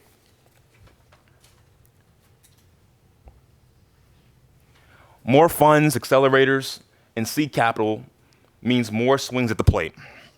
In the past 5 years, ed tech financing has nearly quintupled from $385 million in 2009 to almost $2 billion in 2014. During that time, we have seen a rapid growth of education accelerators, LearnLaunch 4.0, Jefferson Accelerator, Village Capital, Techstars, and obviously investment funds like Owl Ventures, New Market Ventures, Learn Capital. It's only a handful of us. Reach Capital, as recently. Entrepreneurs in any industry historically has yielded a small number of firms that make dramatic long-term changes. And the more firms that get an opportunity to succeed, the higher likelihood of a change. We predict that because of a sheer increase in volume in the next decade, we are far more likely to see one or two education entrepreneurs who will transform the industry, much like Twitter and Facebook has done in communication. I wholeheartedly believe that. Entrepreneurs are impatient, let's face it. It's easy to get lost in the rhetoric, in the rhetoric of each major innovation revolutionizing or disrupting education, but innovations touch the lives of real people in real ways. And there is a strong undercurrent in public education that resists any attempts of privatization. Viewpoints matter. We all remember the example in New York State, parental concerns over student privacy shut down that nonsense attempts of Bloom to track student data, while Amplify has faced public pushback after a botched launch in Guilford County, North Carolina. For entrepreneurs to truly succeed, they will need to make sure that the public feels that they are part of the work. And as I mentioned earlier, that educators are always part of this conversation because they're leading this work. Ultimately, building an education enterprise takes longer, and it's almost certainly more frustrating than a Silicon Valley consumer technology companies. But the great companies will have loyal, long-lasting customers whose lives are transformed. The single biggest pieces of advice we have for education entrepreneurs is this: be patient, expect that change will take the entire decade, but the payoff will be worth the risk. Education entrepreneurs and investors would be well served to embrace the words of an African proverb we all know. If you want to go fast, go alone. If you want to go fast, go alone. If you want to go far, go together. Thank you. All right.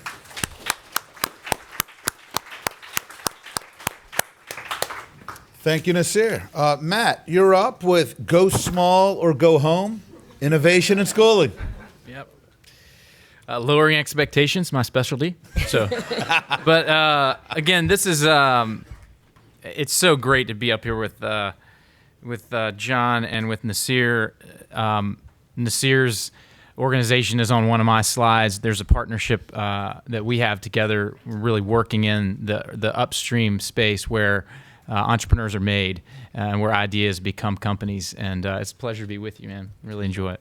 And John, I heard John say something beforehand. He's like, I'm sitting up here vibrating about the last panel, and I was too. And I think we both are pretty psyched to jump in with you. It has been, it's been like, it was '08 when I was last here. It's good to be back, Rick. Thank you for not throwing me out of the club after I wrote that first chapter.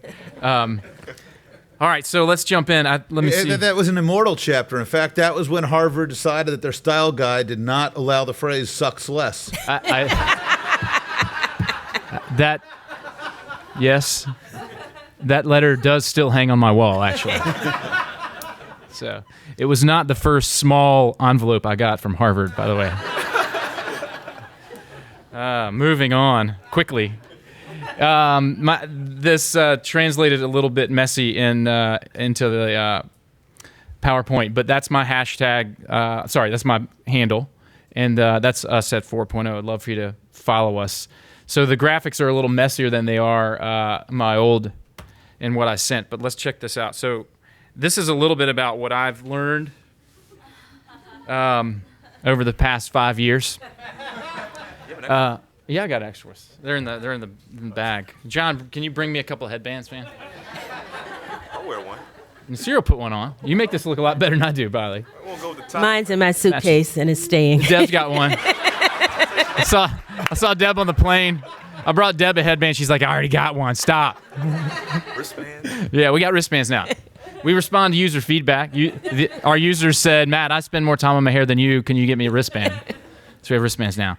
But again, a lot of what I want to talk a little bit about, what's in the paper, is the humility that's come with the last 10 years in Katrina and post-Katrina New Orleans, and the last 5 at 4.0. I think just a few slides on what the old me felt and what the new me that's now part of a community that absolutely includes the entrepreneurs at 4.0, but includes partners like Nasir and Village. So for the first 15 years of my career, and when I wrote that first paper, I had an overabundance of certainty about what I thought reform should be. I had an overabundance of certainty about the solutions that I trafficked in neighborhoods where the families were poorer and had darker skin than I did. And like a lot of reformers, I had my own kids, and I had this sudden moral dilemma where I said, oh shit, the schools that I have been promising my fellow citizens are not exactly the schools I might want for my own kids. And so what do you do with that, right? How do you address that? How do you talk honestly about being a reformer? How do you acknowledge that much of the reform we've done has been done to, not with? How do you open up wider the community of people that you want to support, that you want to see putting forth ideas? I do want to disagree with the first panel. I don't think we're victims of a bunch of people pissing on our attempts to innovate. I think as reformers, we own a lot of why innovation has not happened. The charter movement started as an attempt to make innovation happen.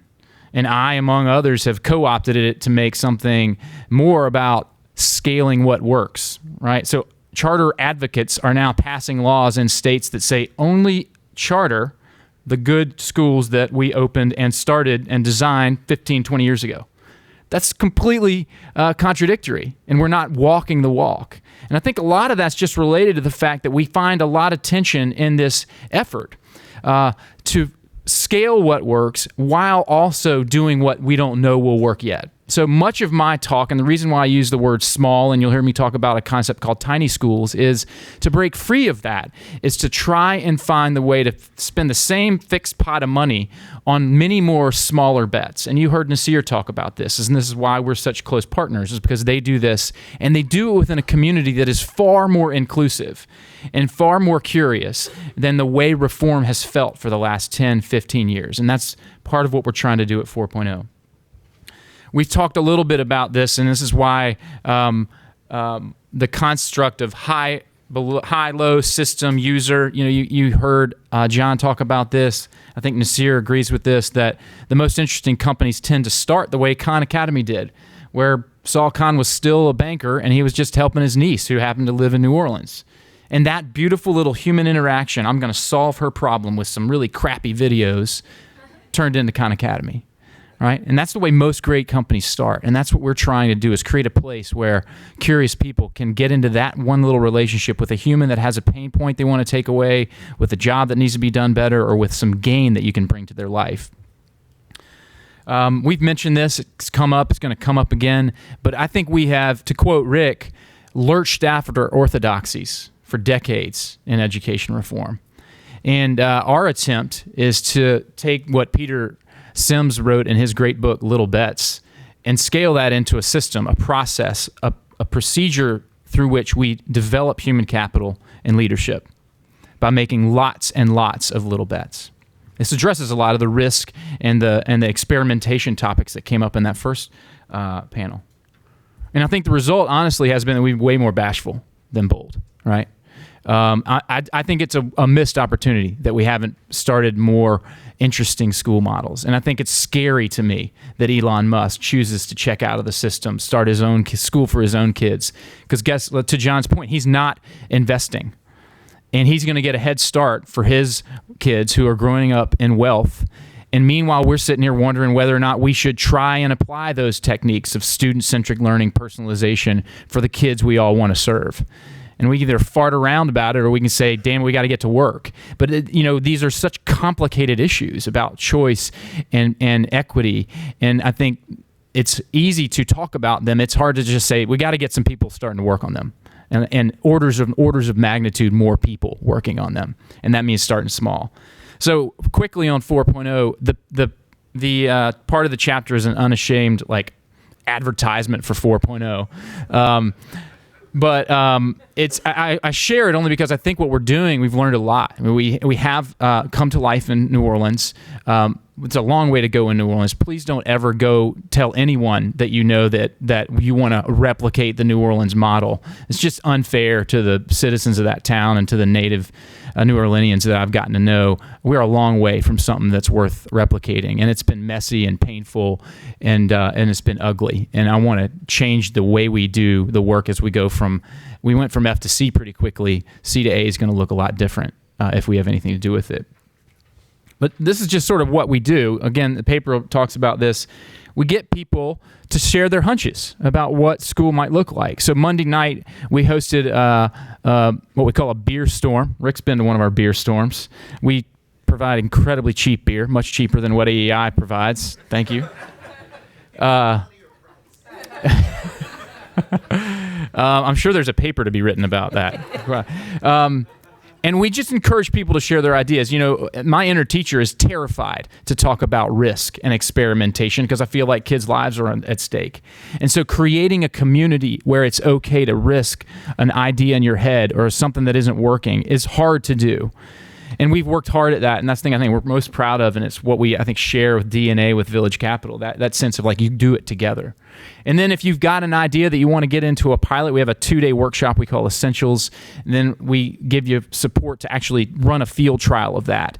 And then afterwards, we've got a 3-month program, and you take that field trial to an actual startup. If it's a school, you go on to build something we call the tiny school.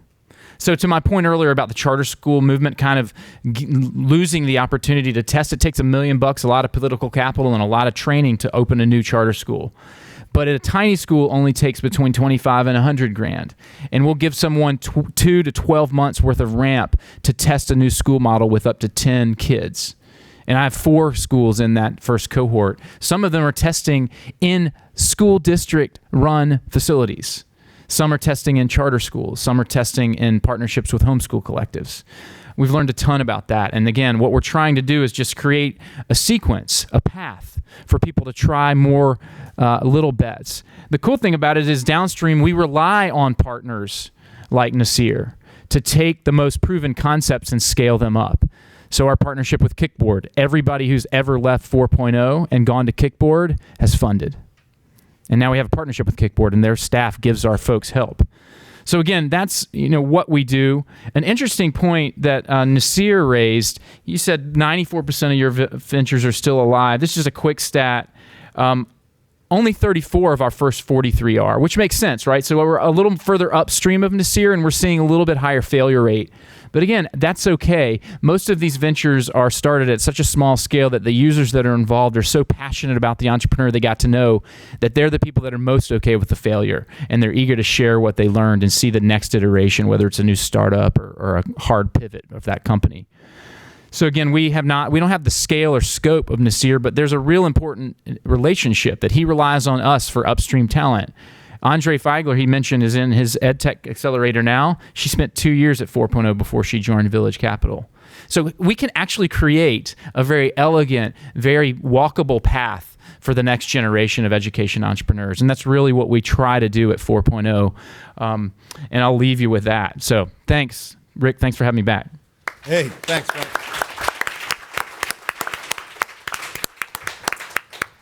John, you've pioneered a whole bunch of stuff that people all around the country look to. Talk about a civil education marketplace. I'll try. And Matt's right. I've been rewriting this talk for the past 90 minutes because I'm still. John, you want us to slide? You got a slide? What do you want us to do? No slides. No slides. All right. In fact, I like your headband up there. Cool. So I've spent my career on the edge of education. At Princeton Review, I actually worked a lot around how do you choose a college, how do you think about that kind of thing, or choose a grad school. And I actually worked very closely with New York City, LA, and some other school districts on introducing formative assessment into the districts. And at 2U, we work with a bunch of great universities to create online programs and think through, okay, everybody's sort of had a geographic oligopoly. What happens when all of a sudden USC is the second largest ed school in New York? Like, what happens when we're in 40 countries? I'm a board member at the national associations of both the charter movement and the independent school movement, and think a lot about schools of choice. And based on your answers to Ashley's questions, everybody here believes in marketplaces. We know that top-down doesn't work. We know that every complex question has a simple answer that's wrong. Is a banana healthy? It depends, right? If you're diabetic, it's not. If you have 50 of them, probably not. And the question that all of us have to walk away with all the time is, why do so many people disagree with us? Why doesn't everybody embrace marketplaces in education? And the first answer is that people conflate markets with for-profits. And John wonders why people are so skeptical of for-profits, and the answer is because they've generally been terrible. If you look at nonprofit charter schools, they wildly outperform district schools. If you look at for-profit charters, they underperform district schools. And you look at higher ed, and it's exactly the same kind of situation. And we can excuse it, and we can dance our way around it, but it is what it is, and it's not persuasive to a lot of people. And second, John and Dimitri both spoke about the critical need for market transparency, but we focus on the wrong kind of transparency, and I am evidence of that. The question is why people lie down in front of the bulldozers to save bad schools. And when you talk to Mrs. Jones, when you talk about these kind of things, and you say, okay, here's the rating of each school, of your kid's school, and it's a B+, or, here are the test scores, and it's this whole, long explanation. And it's utterly unpersuasive. She doesn't understand what this means. And in fact, I've met with a whole bunch of people who run the accountability programs for districts, for states. And I say, look, I'm in my new business noodle, I'm trying to help parents pick the school for their kid. How do I use this data to tell them where to send their kid? And they have no idea. And they're the people who wrote and administer the accountability stuff. They have no idea how to use it to actually choose a school. Imagine instead, though, that you say to a parent, kids like your son, if he goes to this school, he has this 30% chance of going to college and a 7% chance of going to prison. And if he goes to that school, the numbers reverse. Now you have her attention. Now it's easy, right? If you're actually talking about stuff that anybody cares about, accountability is a natural consequence of a good choice system. The question isn't, is it great? The question is, what's great for your kid? And in the criminal system, in the legal system in the U.S., there are two systems. There's a criminal code. We save for the worst people, right? And we're going to go after someone, and when they do something bad to somebody else, it's the state against them.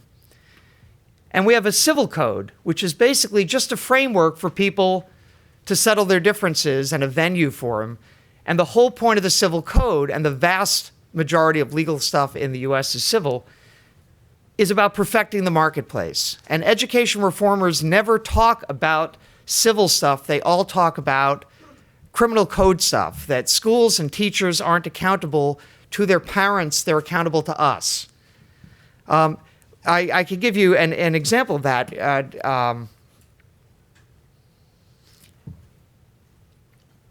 In the real world, we fire about 0.4% of our employees every year. We fire 1.5% of employees. In the school system, we fire 0.4%, right? So many, many fewer people. And you talk to reformers, and they're all going, well, we should fire like 30% of teachers. They're all terrible. And none of us do that, and that would be a terrible business. It would be a terrible ethos. 1.5% is one teacher at almost every school in the country. In other words, the equivalent for our businesses is who's the worst teacher, and we should let him go. And everyone in a school knows who the worst teacher is. Every kid, every parent, every teacher, every administrator. That teacher knows a lot of times that he's right there. And instead of working as a group to empower the principal to simply fire the worst teacher every year, which would give us the same kinds of numbers as everybody else, we're going to spend billions of dollars trying to create value-add systems that are highly inaccurate to measure every teacher, make them accountable to us, and promise that we're only going to fire the bad ones, and the bad ones is some percentage, which we can't tell you right now, but we'll let you know down the road. And the whole mindset that we are approaching this with is why people are disagreeing with us. The Common Core and the standards movement, standards are fine. They're neutral. My bolt fits into your nut and everything works. That's good. And in fact, in education, it has it speeded the conversation around identifying what you're trying to teach and then identifying what you're trying to measure. But these standards are highly prescriptive, and telling teachers we've decided that they should de-emphasize fiction or geometry and emphasize close reading of nonfiction is not just a framework, it's telling them what to teach. And you get a standards guy drunk, and he will tell you that he wishes that there were a national curriculum and that he could write it. The most disruptive change in K-12 education has been charter schools like those incubated by 4.0. And charters need to show that they're better than other schools for the movement to keep growing. But there are ways of measuring schools without one-size-fits-all metrics. And things like, true, authentic outcomes. You're a middle school. How do your kids end up doing in high school? How many go to college?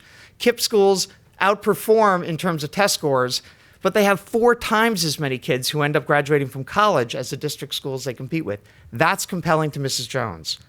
By embracing accountability and Common Core, the charter movement actually just puts itself in league with people who are wildly unpopular, and that hurts our movement, and it doesn't help theirs. One of the things I talk about in my paper are B Corps, benefit corporations. And one of the things to think about in terms of for-profit sector is the demand for transparency. John, say a word about what B Corps are. Sorry. About 15 states at this point recognize an election that you are a benefits corporation, that you have a dual bottom line. You're a for-profit, and this isn't a tax change, but you also have this social mission.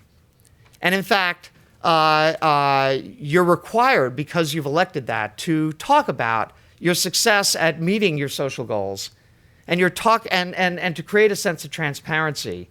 And in return, you're forgiven the actual mandate to maximize stockholder value. That concept, taken to education of an E Corp, and demanding that for-profits who are playing introduce that level of transparency, introduce the notion of a dual bottom line, might be a step towards a third path that introduces trust into the for-profit space and introduces trust into the marketplaces.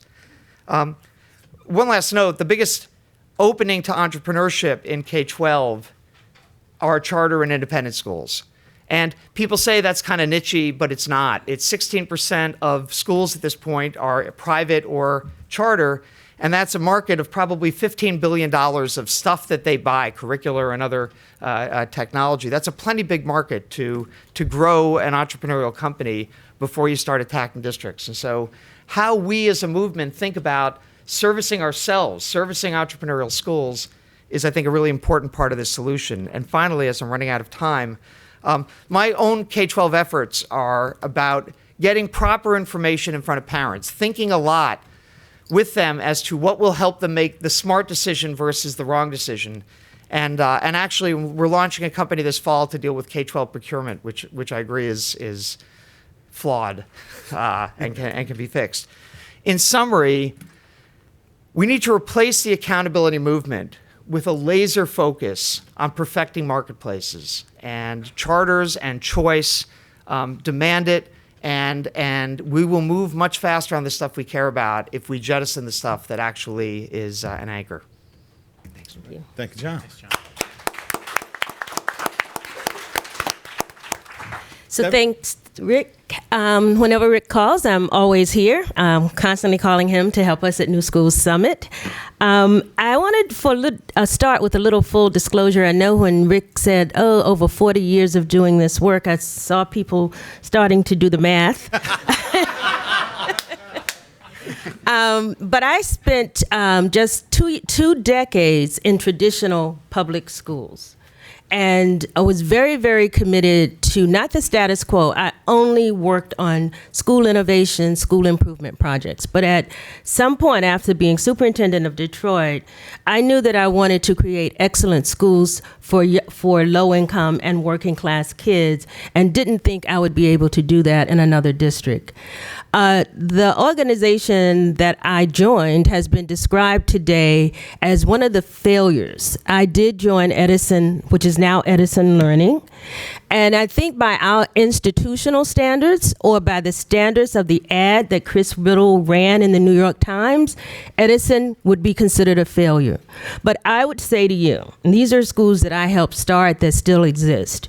If you ask the educators and parents at Friendship Public Charter School in DC, New Paradigm in Detroit, Drew Charter School in Atlanta, the International Charter School in Chicago, or the Milwaukee Academy of Science, if their school is a failure, I don't think any community that partnered with Edison to launch, and they are now independent, operating their own schools, that they would say that to them, Edison was the lifeline that allowed them to create a community-run school. I am with New Schools Venture Fund. We are in Silicon Valley, and finding and supporting entrepreneurs is our lifeblood. And I'm not going to say more about that because our CEO, Stacy Childress, is on panel 3, and I'm sure she's going to fill in all of the other pieces on New Schools. I decided to, as Rick said, I'm back from the National Charter School Conference in New Orleans. There were over 4,600 people at the conference. John may not tell you, we're both on the board of the National Alliance for Public Charter Schools. And so I went to the conference, and after reading the papers, I really decided I wanted to see how many of the themes in these papers were actually surfaced by the teachers and principals and leaders and board members in the charter school movement. And so I have 5. The first thing, which is really surprising to me, was that the leader of one of the largest CMO in the country said one of the first things that we needed to do was to change the narrative. And we've talked a lot about the language that we use. And for all of us in this room, we talk about marketplaces and market enablers and all of those things that are corporate. But when we talk to parents, those really don't resonate. An entrepreneurial spirit is something that we value, something we want to find, is something we want to develop in the children that we serve. And another point on this is Noble won the Broad Prize for the most outstanding charter school network, but in Chicago itself, they could not open 2 new schools. And a lot of the reason is that the language they're using to promote their success is not resonating with the communities that they serve. Number 2. There's a notion that we need new partners, and I've heard a lot of that today. And we don't need just community engagement, we need community empowerment. I think all of you have heard "to us, not with us," or "for us, not by us," must end. And so, Nazir, I was happy to see your African proverb in your paper as well. If you want to go far, go together. And so thinking about who these new partners need to be to carry this movement forward for the next 10 years. The third, without a doubt, there was no one at the National Charter School Conference saying, you know, we've done all that we need to do. Everybody was saying we need more high quality, innovative schools, and Matt was one of the people presenting an innovative session. And in addition, when they talked about what are the different models, they're probably tired of me describing what New Schools is going to do, and you're going to hear how we're defining innovation later from Stacy. But it's, as Darrell said, it's not all about technology, but it has to be personalized and it has to be student-centered. And just having new models was not enough. Everybody's saying you need a new definition of success. Academic performance is only one element of success. What are those other things that we're going to be able to measure and share with parents to prove that we are providing young people with the skills and things that they need for outstanding, not just getting into college or graduating from college, but lots of conversations as well about how do we ensure that young people have great careers and contribute to society. And then the final theme that I've heard, it was mentioned here briefly under the term equity and fairness, but more and more in different settings, different people on the stage continuously brought up the fact that we need to diversify this movement and we need to be more inclusive. And at New Schools, we're looking very specifically at closing the demographic gap between the students that we serve and the board members of the organizations that we support and the C-level leadership of those organizations. Thank you. Nice. All right. Thank you, Deb. So my first question, so all of you guys pretty much in some form or other touched on this question of to, not with. But it strikes me that for any kind of entrepreneurial endeavor, the act is about creating new stuff. And people, you're not sure what people need, and you're not sure that they're going to want it until you've kind of iterated your way to it. So how does one simultaneously invite a whole bunch of folks in who are going to be nervous and leery and uncertain, while at the same time have the necessary freedom to rethink and reimagine and reinvent? Well, this is a good way to distinguish what Village Capital is really good at and what 4.0 tries to be good at. I think Nasir needs to have legitimate capital. So part of your model is that the 2 best shops in each of your cohort get cash. So he brings cash to the table.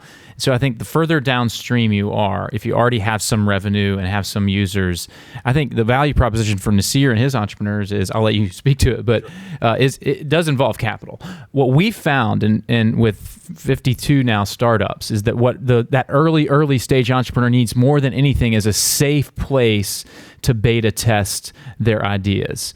This may be before they've gotten paid. So one of the things that we work really hard at is everyone on our team in our New York and New Orleans offices focuses on Hassan on our team is focused on what we call an innovation network. So this is a captive audience of parents in homeschool collectives, parents and teachers, and principals in public and charter schools that are on call. So whenever an entrepreneur either comes up with a field test or a pilot program, or they're in our 3-month program, the day they get there, they are introduced to a group of people that have already volunteered to help them test that. So I think you need a willing group of folks back to this sort of to, not with, that have volunteered to say, we're here. we want to test these kinds of ideas. We've got parents that are super psyched about apps they can work with their kids at home. We've got charters that want to learn about blended. We've got, districts that want to learn about teacher retention or college retention. So, over time, we're building up a more and more sophisticated network of people who are not entrepreneurs, but an incredibly important part of the 4.0 puzzle. They're just there to give feedback, super quick, low cost, and with no punches pulled. Just super honest early stage feedback. One way of thinking about to and not with is the iPhone or any good innovation. Nobody was looking for it, so it's not like you pander. It's you listen to a marketplace, you see what can be done, you propose a solution, and then people either buy it or they don't buy it. And the listening part is after you've actually created something. You listen, then there's an act of creation, and then you listen again and iterate. And most of the top-down approaches, the Common Core people have actually all left town. There's no iteration. We're done. We've now figured out what everybody should learn at every grade, and we're done. And that's the opposite. So let me piggyback a lot of echo what Matt mentioned. So for our entrepreneurs, I think for them to receive feedback from diverse communities, right? From the investment community. So an entrepreneur will present differently to the investment community than he or she would to a charter or a district or to the paper, a curriculum director of learning. So training entrepreneurs to speak about their enterprise and how it will impact parents, teachers, and schools is vital. I think far too often, I would say prior to accelerator programs, that lacked. And so entrepreneurs will just go out there and pretty much present their platform the same way to all the communities. And so I think that is something both Matt and I do share, as well as other accelerator programs out there. To kind of share a little bit more about our interesting non-traditional VC models that we do bring capital to the table. So what that essentially means is that we encourage 11 and 15 entrepreneurs to think like an investor, right? And so what that essentially means is that we put our entrepreneurs through a 3-month program, and at the end of how do entrepreneurs find their way into your program? How does that happen? Yeah, so we do rigorous, like a lot of accelerators, in terms of we leverage each other's pipelines. A lot of I think there's enough accelerator programs out there where we can tap into each other and make sure the pool is high quality. Like I'm sure 4.0, getting into Village Capital is just like getting into a top business school. We're very rigorous. It's very rigorous to get in. So everything from social media to like we all did before college, we would go to info sessions, cocktail receptions, et cetera. It's the best way to get involved in our program. And I'm sure the same way with 4.0. Rick, I think there's one additional or unique characteristic to the work that we do in the charter school space. Because even if we have parent demand and even if we have long waiting lists, the opposition to our work, and this is another theme that surfaced, is becoming much more, I don't even know the word to use, that they're not going away.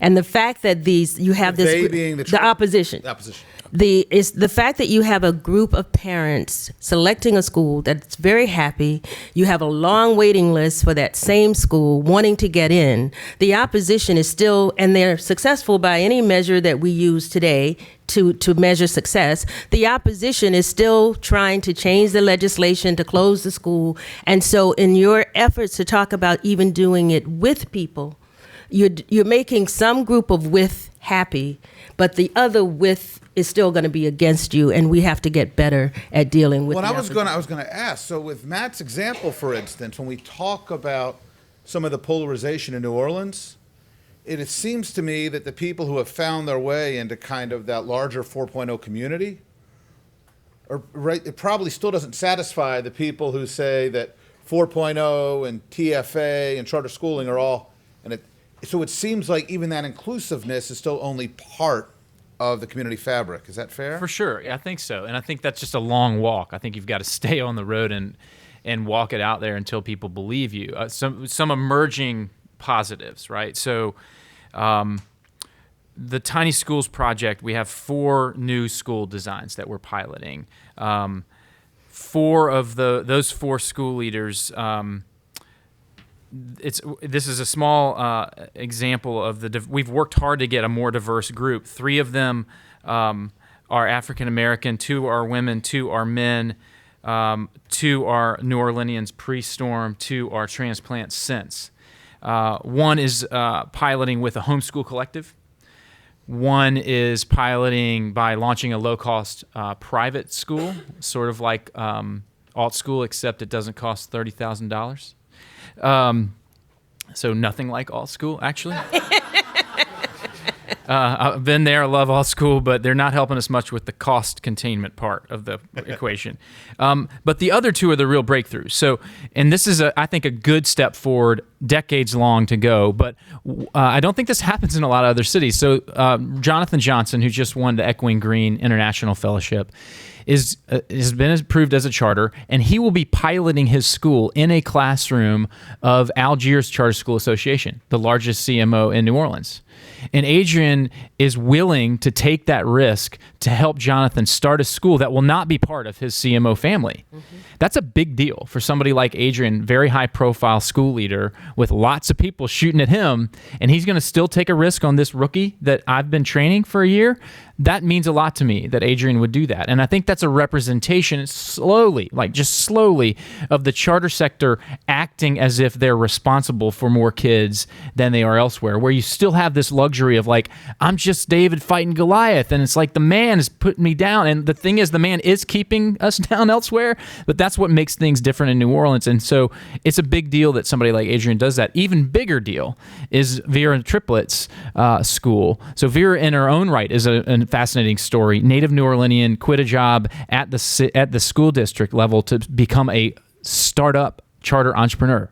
That's a big deal for a woman who is respected as an African-American educator in New Orleans and has taken bullets from a lot of people she grew up with for associating herself with the movement.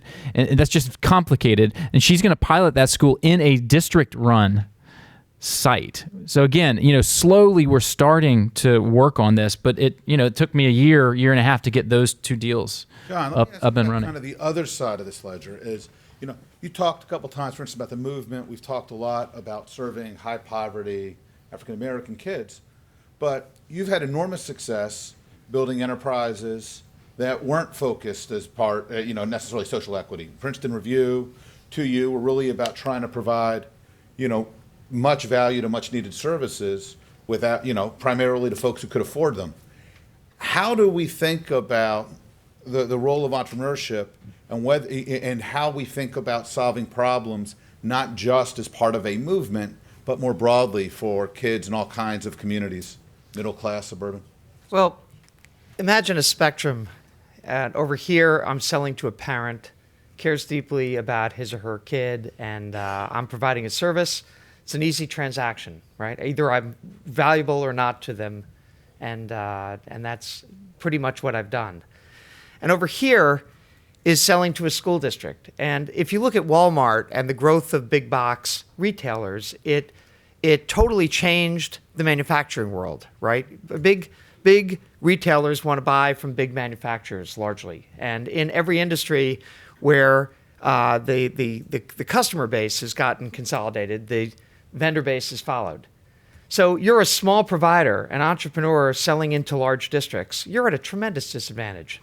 Right? So at Princeton Review, I felt I had a critical mass, and I started working with these school districts, and I blew through, $50 million of other people's money, gladly and or happily, and it was a whole circle of hell. I mean, selling to big districts is ridiculously hard. Servicing them is even harder because you're in a highly political environment where whoever brought you in. The proxy way of smacking them is to crush you. So my feeling is, in terms of the entrepreneur side, that the smaller the entity you're selling to, the closer it is. If you're selling to a teacher who cares deeply about her kids, there you could build a great business. If you're selling to a parent, there you can build a great business. Once you get above a school building level, I think there are real issues for startups. All right, let's go ahead and open this up for questions, comments. You guys know the drill. Please be kind enough to identify yourself by name and affiliation. Please actually ask a question. If we don't see a question coming, we'll give somebody else a chance. Right here. Thank you. Ashley Berner, the CUNY Institute for Education Policy. How much of the entrepreneurial energy would you say is going to the creation of rigorous, E.D. Hirsch style intellectual content for K through 12? Stab at it, John? I'll take a shot. Take a shot too if you want. You go first. All right. So I'm worried is the question that it has to be aligned to Common Core, or is it just E.D. Hirsch focus on? There's a lot of ways I could cut that question. No, I mean, Common Core, not necessarily. Okay. I mean, IB program is sequenced. And got it. Yeah, it's interesting. Most of the one of the cool things that we think is valuable for 4.0 over time is we're starting to work with folks in other cities to pull their deal flow of ideas into the 4.0 evaluation process. And our hope is over the next 3 years, we'll see 4,000 proposals of new school or business models.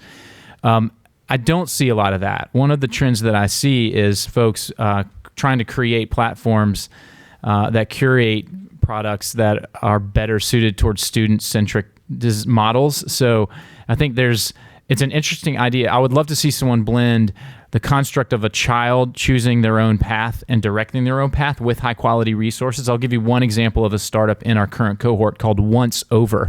And this is a startup that's trying to curate high-quality original source document content for social studies and history teachers. It's an incredibly long slog and a hard business to start because you have to figure out where that crucial pain point is that a teacher needs that particular resource and tie it to all these standards that each state is demanding. And so one of the most defining features of a good startup in our world is you've found a moment in time, like Sunday night when a teacher is prepping for class, right? Like an entrepreneur that can describe where their user is when they feel the pain that they're going to take away. That's a great sign of an entrepreneur that has good odds working with them. But other than that, we aren't seeing a lot of wholesale models. I don't know if Nasir wants to speak to it, but because we are so focused on these sort of human one-on-one interactions, we actually say no to wide-scale learning management platforms and things like that because they're really expensive, and that's not necessarily our specialty. I think you'll see it in the new investments that we make at new schools because one, there's the fund that focuses very specifically on innovative school models, and that's going to be coupled with a second fund that's looking at the tools and services that teachers need, and we will probably start our first tools and services focus on content around science. Cool. Nice. All right. Yes, ma'am. My name is Li Yang. Thanks for all your presentation. I think in terms of entrepreneurship and for profit or in this marketplace for competition, I just wonder, can you really address the failure of our government or our school system? Is there any model that we will develop to overcome this kind of problem? Like try to correct us entrepreneurship in the sense of public interest. So you can have a sort of expand your moral value rather than say focus on profiteerings. And you can have expand a social problem, society, the kind of global citizenship or world citizenship rather than just entrepreneur in a private profit purpose. Okay, so I think I think the question's one about the challenges of systems and what's the way to do better, and two, how to think about the tensions of private gain versus kind of public value? Right. So to the second question, again, it's why I think a lot about benefits corporations and add that as a model for dual bottom line thinking. In terms of the beginning of your question, though, I did a correlation of PISA scores against percentage in poverty. And there's a 0.4 correlation, which is not a terrible correlation. It's better than the SAT predicts college grades by a lot. So I'm loath, even though I totally believe we can transform schools, that we can improve education in this country dramatically, I'm loath to say that we failed. It's hard. It's really hard, and every country is having a hard time educating, especially kids in poverty. And I'm not willing to say that you have to be terrible in order to get better. We can just say, can we do better? Sure, let's do that. In the back. Hi, I'm Rachel Butler. I'm a classroom teacher. My question in particular goes to John in terms of the accountability movement, that instead of focusing on that, we should be focusing on perfecting the marketplace. That is the exact reason that I'm not in education policy and I'm a teacher, because I find that education reform policy focuses on systems. I've been part of reimagining education events that are about fixing a system. I don't want a system, and so how do you do that? New Orleans is sort of doing it, but that took Katrina. So if you want to, if policymakers and people are trying to perfect the education marketplace, I feel like policy is more in the business of working with systems. What can they do other than startups from the bottom up?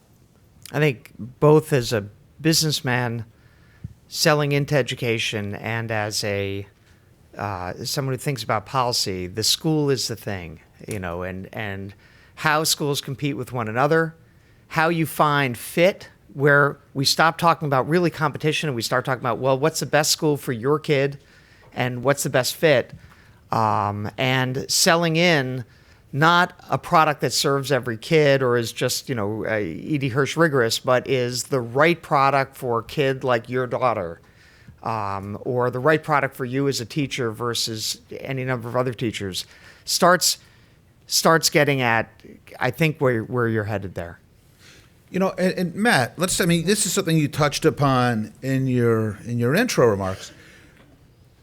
We tend to talk about things like charter schooling as if they are entrepreneurial solutions, but they may or may not be. It can also just be a passing of a baton from one status quo to a new status quo. Mike Feinberg has always been enormously open about this, about the dangers at KIPP of what they call recreating the beast. Richard Barth has talked a lot about this. Teach for America has wrestled with how do you become large as a new provider after a quarter century and not simply become one more part of the old boys network of existing entities. How do we think about entrepreneurial opportunities and even successful entrepreneurial ventures as being more than a few new folks who join the table of the same old players running the same old systems? It's a great question. So one way to think about that is a number line. So if Deb represents $1 billion, which you do, and John represents $1 million, and I represent $100,000, and no disrespect because you're worth way more than $10,000, but just for a second, roll with me and be $10,000. So I think most of our conversation has been over here. Structural reform, and it's all good. I think we want to serve all kids. We want to fix this big thing. But I think from a policy-making standpoint, from a local authorizer standpoint, what we're seeing slowly emerge in the response to this tiny schools thing, from an entrepreneur's perspective, from a teacher's perspective, if we at least allocated some of our energy to the part of the number line that is to Nasir's right, that is not even on the what do you call this thing? Dais. The dais. I never pronounced that word. That's a terrifying word to me.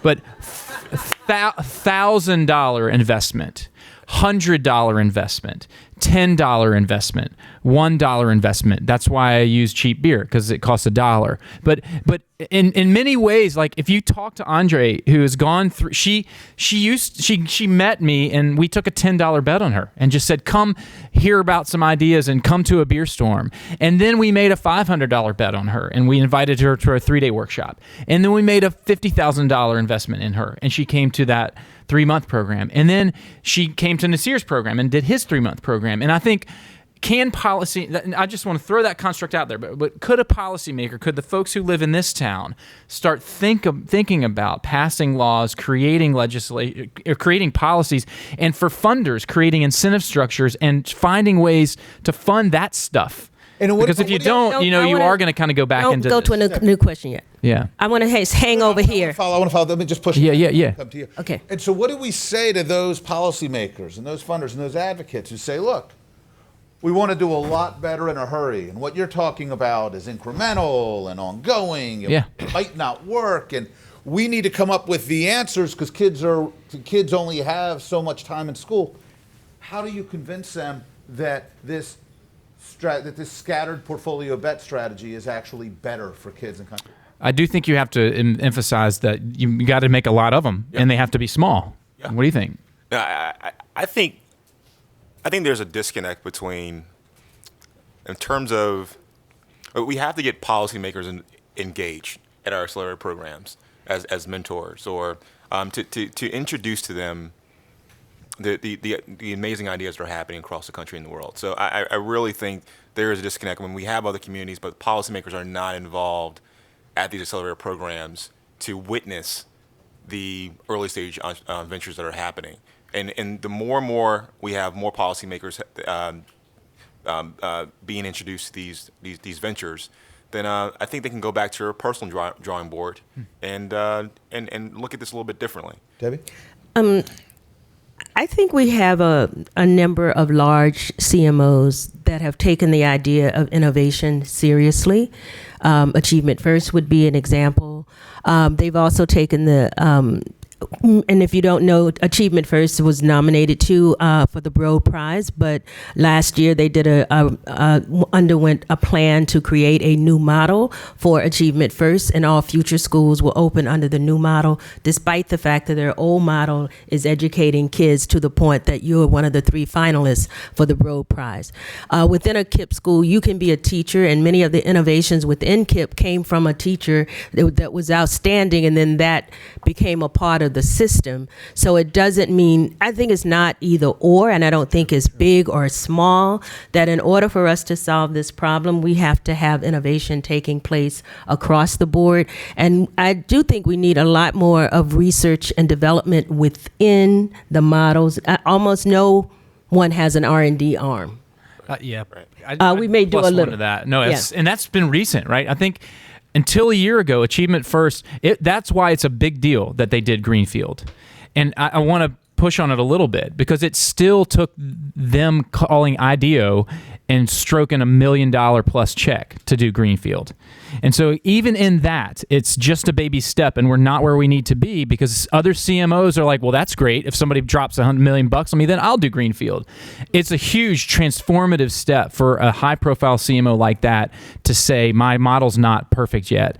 And I think that's a great example. But again, there's still a lot of fear for smaller operators to take that step because what they hear from funders is you put as many butts in seats in the quality model that you already have. Don't waste your time with this R&D stuff. So I think Deb's right, and I think what y'all are doing with the new funds is you're trying to shift that and create some incentives for those existing operators with tens of thousands of kids to take some more risks, and that's a beautiful thing. But we also have to convince funders that supporting these models is a thing to do, because if you're only going to replicate and support no excuses only models, then people are not going to move to personalized learning and tools and services.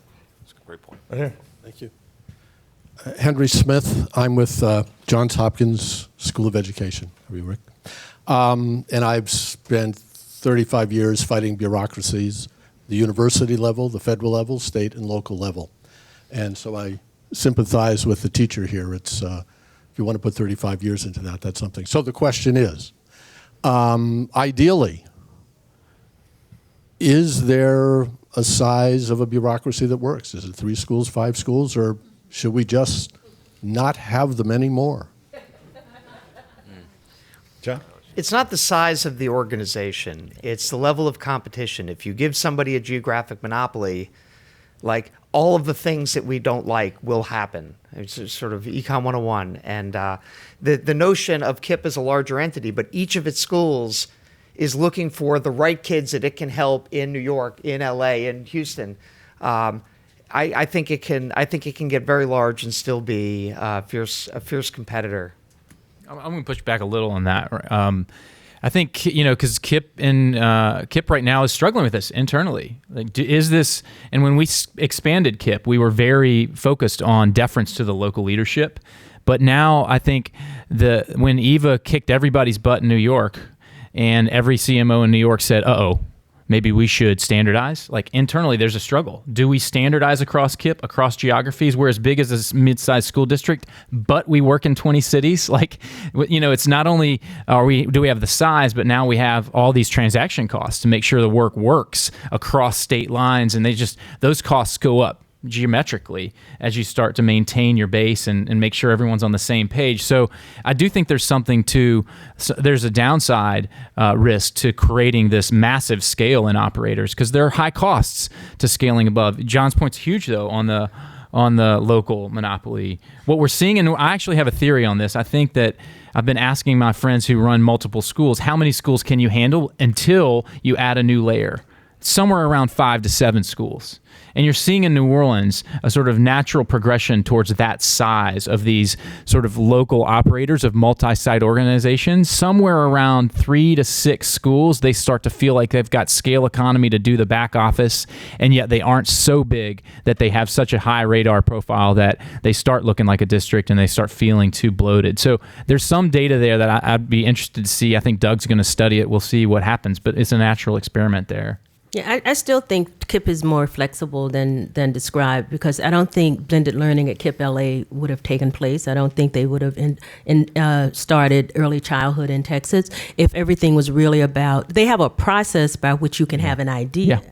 And innovate, and you're going to be held accountable, and it's going to be tested, and you have to prove that it works before it's expanded to other schools. And some people move not to how to have innovation within their CMO; they move to how can I control everybody and standardize everything. True. Right here. Oh, Elizabeth. Oh, okay. Thanks. Wow. Almost gave up. Elizabeth Rich, Education Week. So I want to bring in a couple of different questions. One is this with, and 2 question that Rick raised, and also something Dimitri said earlier about teachers, because I think that they're sort of the elephant in the room in a way. And I'm wondering, in terms of teacher entrepreneurship, are you seeing anybody at your door? How are you? I mean, you can answer that question any way you want, but I think the suspicion issue sits in a big way with them. Teacher suspicion of Yes. talk about entrepreneurship. Yes. Well, I do a lot of angel investing, and probably have 25 or 30 investments across the space, and some of them are aimed at teachers. And there are an awful lot of companies that give a teacher a really good tool, and then say, we're going to share all your data at a micro level with your AP and actually everybody else in the district. And it's like a surveillance device all of a sudden in your classroom. And in terms of building trust with teachers, I think it pretty much makes that impossible, right? Because the first time some AP wanders into the room and he's looked at your data and says, I'm concerned about this, you realize, when I use this tool, I am now opening my door in a completely different way than any of us would put up with in our jobs, right? Like UPS tracks their drivers, like time to curb to, apartment and everything else. And there are all kinds of really interesting articles about that in The Atlantic most recently. I don't know a lot of professionals who want to live that, who want somebody looking at every email you write, who look, every time you go to the bathroom, they're clocking it, they're looking at their watch. And these are the freemium models, John, you're talking about? No, these are all of the models. And the pressure from the districts to, I'm not going to adopt you for my teachers unless I get that data to do with it what I will, is a pressure that it's really easy when you're trying to serve large districts to succumb to, and it's a disaster. So, and John, and how about the second question about suspicion about teachers more generally, about some of the stuff Debbie was alluded at the beginning, pushback against charter schooling, concerns about alternative licensure, about some of the for-profits. How do you think about that teacher skepticism, and how deep is it, and what do you think of as kind of the root source? I mean, obviously, a lot of the reform movement, first of all, allies with people who are pretty much on the record as saying lots of teachers are terrible, we're going to measure them, and then we're going to fire them, right? And so instantly you walk in the room, if you're in Bloom or anybody, with a huge opposition that's now mobilized, paying attention, and is going to work to kill you. And the faster the charter movement runs away from the accountability movement, I think the more it will find its peace with teachers in general, if not with teachers' unions. But I also think that, well, I'll leave it there. Matt? Oh, Debbie, go ahead. No, I think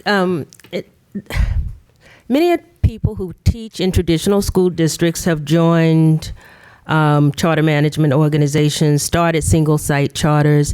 One of the things that's most challenging for some is simply the state law does not allow them to keep their pension. It's economic security. And in the places where going to the charter school does not impact your pension, the really good people who want freedom and accountability and support and a professional work environment go work at the place that gives them all of that. But I keep my state pension. Nasir and I, two examples. Andre's in the room, former teacher. You mentioned Jed Medberry, former teacher. Again, I spent a lot of my career working on structural stuff, and I think what we're focused on is, and what inspires me, the reason why I love this work is about half of our entrepreneurs are teachers when they get into our community. We are very vigilant about not overusing that word, because almost anybody, and I think Andre would agree, that when I first met her, she didn't consider herself an entrepreneur. She's an incredibly entrepreneurial person, but and probably even more risk tolerant than many in our community. But we're very sensitive to the fact that we have to convince a teacher who is skeptical of these words, who is beat down by all these incentives or disincentives to try anything new. My own inner teacher sort of reels at the idea of experimentation. So I think we have to create credibility with teachers that this is about solving the problems you face every day, and that the beginning of this path to what we will eventually call entrepreneurship, and maybe you quitting your existing job and starting a company, starts with that core thing that you go home with every night, which is I see like 10 problems every day that need to be solved. And can we teach them and give them the confidence to say, every great startup starts with the following Mad Lib. Blank has a problem, and that problem is blank, and I can solve that by blank. And so getting that sort of fundamental relationship between an aspiring or future entrepreneur and the human being whose problem they're solving, that to me is the beginning of the path for everyone. And I think y'all share this same DNA, and there's a community of people doing it. And that's what teachers say to us is, it's the first time in my professional career where I felt safe saying all the stuff in my head about how hard this work is and about how few of the problems that I see every day are actually being addressed. And I think that's what the two of us are proudest of about the education stuff. Nasir, I'm going to give you the last word. Sure. So first, I really think, so there is an uptick in the number of entrepreneurs who have teaching backgrounds, at least in our pipeline. I'm sure yours as well. And I would go as far as to say that's going to continue to increase, because teachers, they are the primary source. You walk in, they close the door, and they have full autonomy over, to an extent. Well, they cover 25 to 30 kids.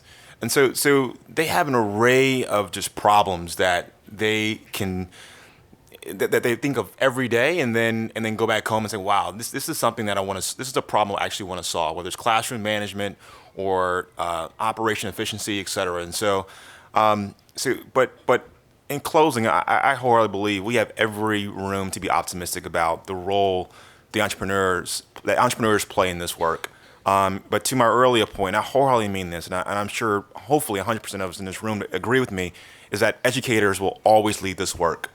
But there should be a diverse group of leaders at the round table, helping making decisions as well. And I think when you have diverse leaders coming from different lenses, I do think we're moving the needle forward, and not how education has been gone for the past 50 plus years. So I'm optimistic that education entrepreneurs are going to continue to make the type of impact that we've discussed in our papers, and that's it. That's it. Thanks for having us. Seriously. Thank you all.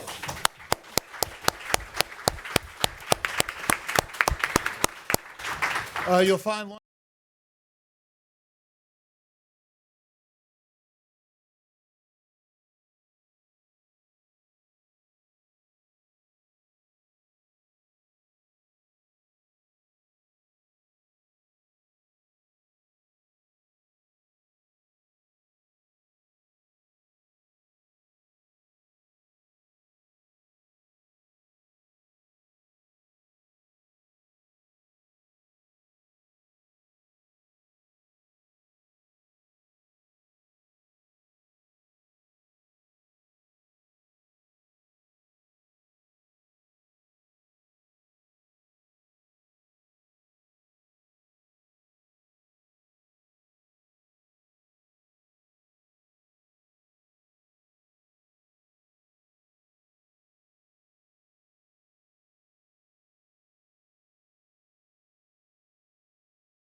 And they wouldn't look at me like,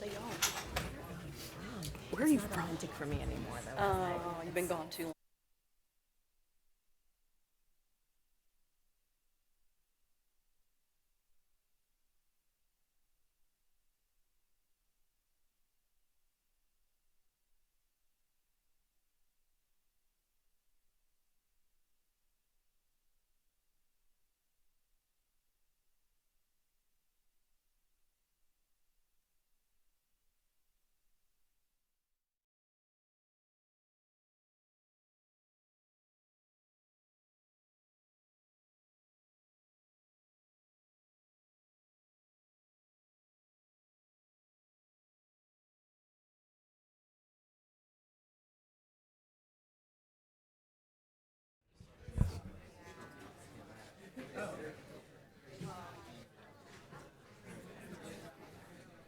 Good to go? I'm ready. We all good to go?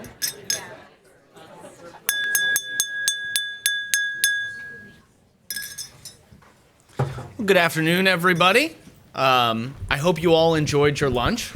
As we say often here today, I can't guarantee that I will be interesting, but I can guarantee that the food will be delicious. So it's great to have you. For our third and final panel today, which I'm really excited for because it has an opportunity to really kind of tie in to a lot of the issues that have been raised throughout the day. And I know our panelists have been itching to weigh in on these issues. Again, those of you that are participating or that are watching at home or in the audience and maybe would prefer to tweet a question as opposed to stand up and ask, again, you can tweet them directly at me at MQ_McShane or using the hashtag. I can say during that last panel, we actually trended on Twitter. Woo! And we popped up, if you look at the screenshot, between the rapper Rick Ross, who I believe was recently arrested, which I feel like I could make a joke, but he maybe did something terrible, so let's not go there, and Bobby Jindal announcing presidency. So we were wedged right between there. So the agony and ecstasy. Anyway, so for our final panel, yes. See what we can do. Let's see what we can do. Yeah, let's see if we can do this again. Let's tweet it up. Going. At NextGen Stacy. Yes, Yeah. great, yes. There we go. Get you up there. Wonderful. So speaking of at NextGen Stacy, our first presenter is Stacy Childress, who is the CEO of the New Schools Venture Fund. She previously led K-12 Next Generation Learning Team at the Gates Foundation. She taught at Harvard Business School.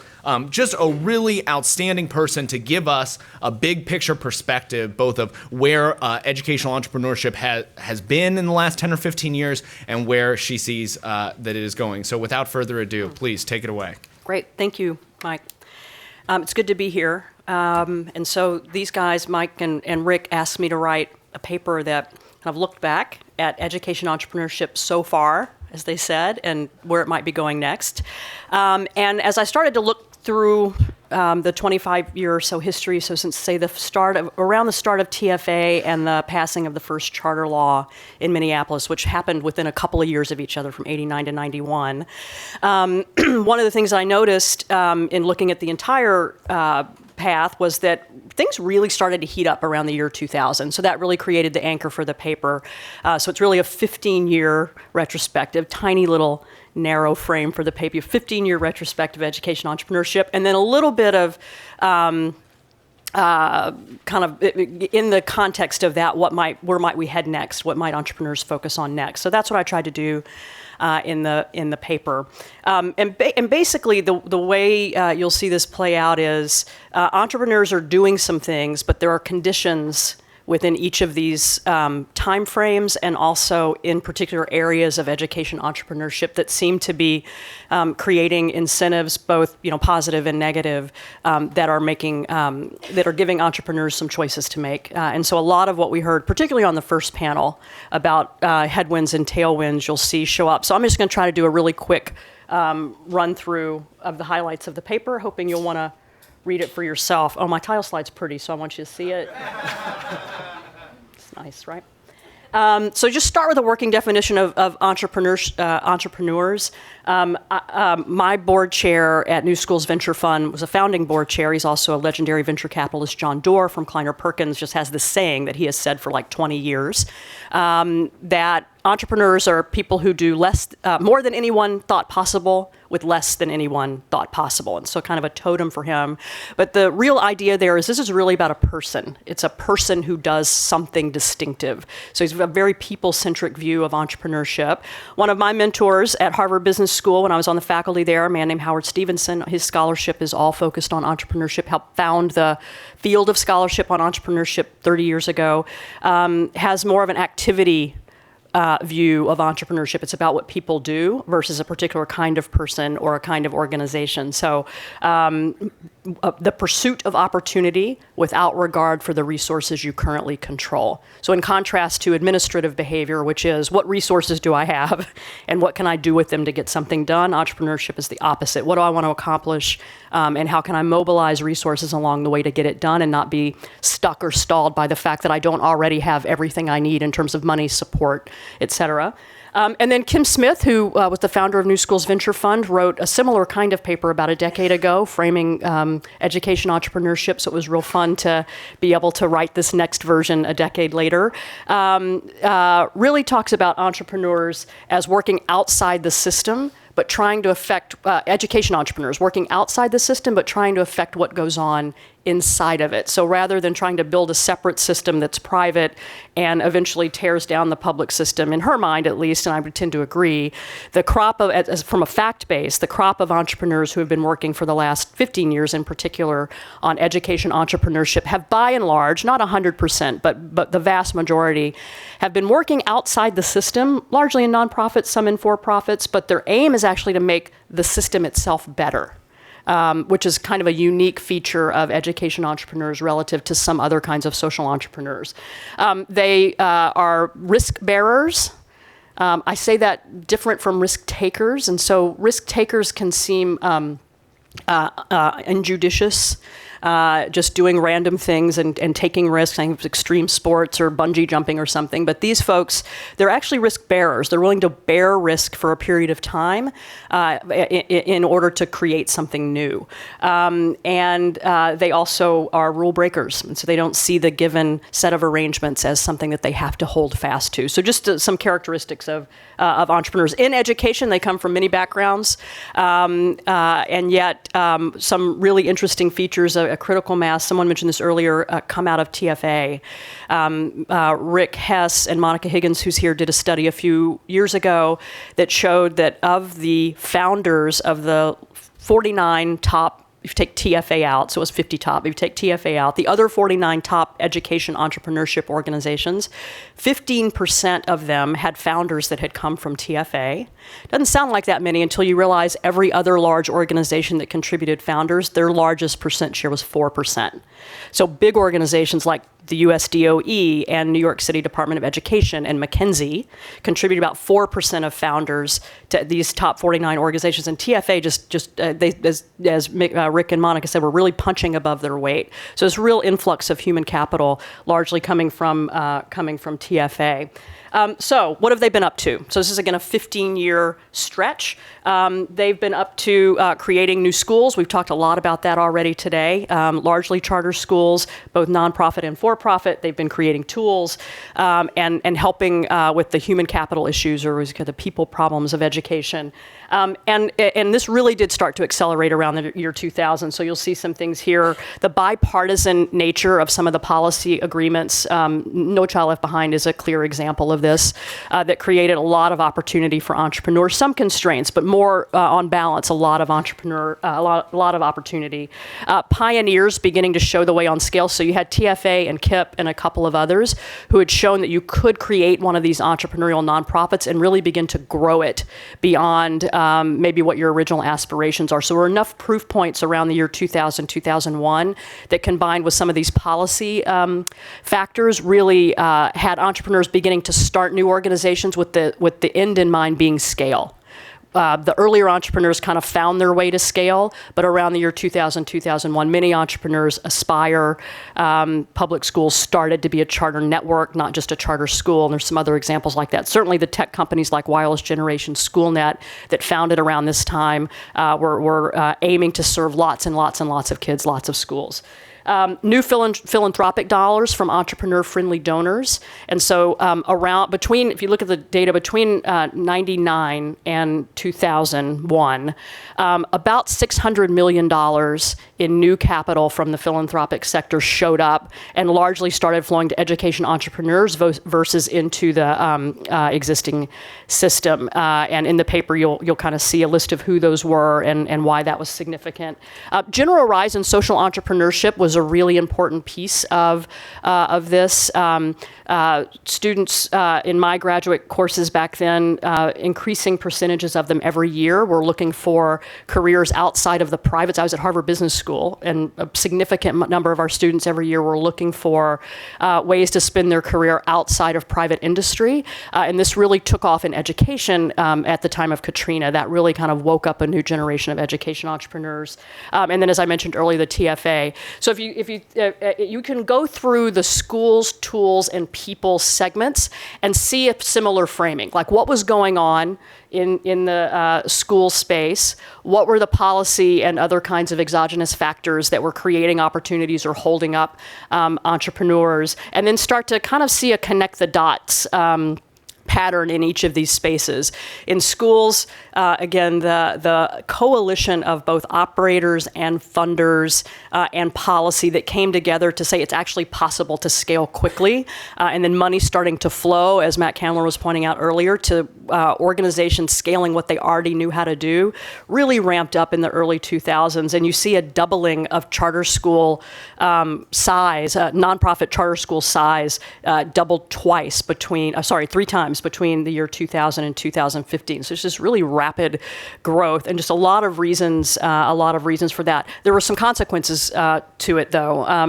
Less kind of innovation and variety, and more sameness across the kinds of schools that grew up as the doubling started, because people were doing what they already knew how to do. State takeovers also created some of this momentum as well. One big, it's not really doing what I hoped it would do. Let's see. Well, if you look at this little chart on the top, which you can't see, one of the interesting things about the school market is part of the reason for the rapid growth was a very deliberate theory that funders and school folks had, that we should get to a certain percentage of market share in cities, and then good things would happen for kids all over the city. So one of the things I try to do in the paper that you can take a look at is, has that charter school market share theory actually played out in the way people thought it might? And it's a very mixed story. So in some cities it has, in other cities it has not. So it leads to ask a set of questions. Okay, where it's worked, why has it worked? Are there things in the places where it hasn't worked that are absent relative to cities that have worked? And so kind of a more nuanced sense of what it might take for lots of charter schools in a city to really raise performance overall. So you see some of that in the paper as well. You can go through people, the same exercise with people, all of the entrepreneurs that entered trying to create either new pipelines of talent or directly train existing talent. What were the policy and financial incentives they had? The paper gets into all of that. The ed tech investment piece is really big. It grew very, very rapidly, as Matt was talking about earlier, and Dimitri was talking about earlier, and some very similar factors. It's a coming together of money and policy and talent at a particular point in time, and kind of feeding off of each other in a way that really accelerates. Where are people headed next? Deborah McGriff talked some about this. We think the roots of the next at least decade, maybe longer, of education entrepreneurship are rooted in the things that this last wave either missed or hasn't gotten to yet. So expanding the definition of student success beyond just how kids do on math and reading tests, big push for entrepreneurs, still big market gaps in the technology landscape, and so entrepreneurs who can really focus on what teachers and kids really need and listen to them and develop products around that are going to do very, very well. And then the city-based ecosystem focus, trying to create very healthy, vibrant environments for entrepreneurs. So Matt 4.0 is a good example of that. We think there are going to be lots more of those over the next several years. And I'll stop there. Thank you. Next up, we have Elizabeth City, who's a lecturer on education and director of the Doctor of Education Leadership Program at the Harvard Graduate School of Education. And we asked her, a lot of what was touched on in previous papers, Matt was talking about and others, is how has entrepreneurship actually affected what goes on in a classroom, that interaction between teachers and students. And that's what we tasked Liz with discovering. So I'm happy to have her share what she found with all of y'all. All right. Thanks, Mike. So let's get this. There we go. So moving from the very big picture that Stacy just gave you to, okay, let's go into some classrooms and look at, does entrepreneurship actually matter for practice?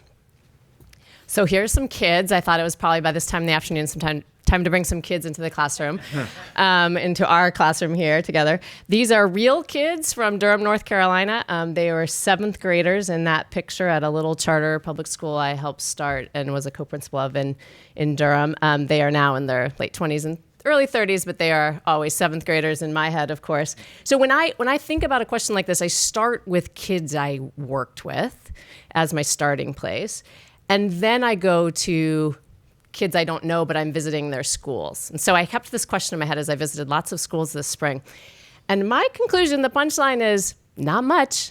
Entrepreneurship right now does not matter that much for the average American kid on the average day in the average school. Yet. Now, I'm hopeful that it could, and we're talking a lot today about the ways that maybe it could, and I'm going to offer some other things for us to think about with that. But right now, you should know that it actually doesn't matter that much for kids who look like this. So I'm going to bring you into 2 classrooms to try to get us pretty granular when we talk about this. So this is, just think of what I'm going to call typical high school. In the paper, I offer you 4, but here, just for time, I'm going to give you 2. So you walk into this classroom, it's a high school. You walk into the classroom and the task on the board is described as simplifying radical expressions. And there's a do now, which means the kids are supposed to walk in and start working on it. And they look at it and they look a little scared. And the teacher says, "You confused?" They said, "Yeah." She said, "I noticed that. That's why I gave you those, because I checked your homework and I noticed it." She said, "We're going to go over it today." They said, "Oh, phew." So she says, "Here's a new graphic organizer. What do you know about simplifying radical expression?" So they throw out some different rules. They write them dutifully down, copying from the overhead projector. She writes it up. They put it in the same quadrant on their paper. They got their 4 rules for simplifying radical expression. She says, "Great. Here's your homework. I corrected it. The task was to simplify square root of 15, square root of 16, square root of 17, all the way through 100, every single number." I'm not making this up. This is a real classroom I was in. And I walked around and just looked at how they'd been marked, and every single paper, at least half of them were marked incorrectly. And she said, "Okay, now use the graphic organizer and fix those." So I watched the kids try to fix it, and they didn't really understand it better because the rules they had just written down were the same ones they had before. And now they were just trying to do it 85 times with the new graphic organizer. Okay, so that's classroom 1. Now walk down the hall to classroom 2.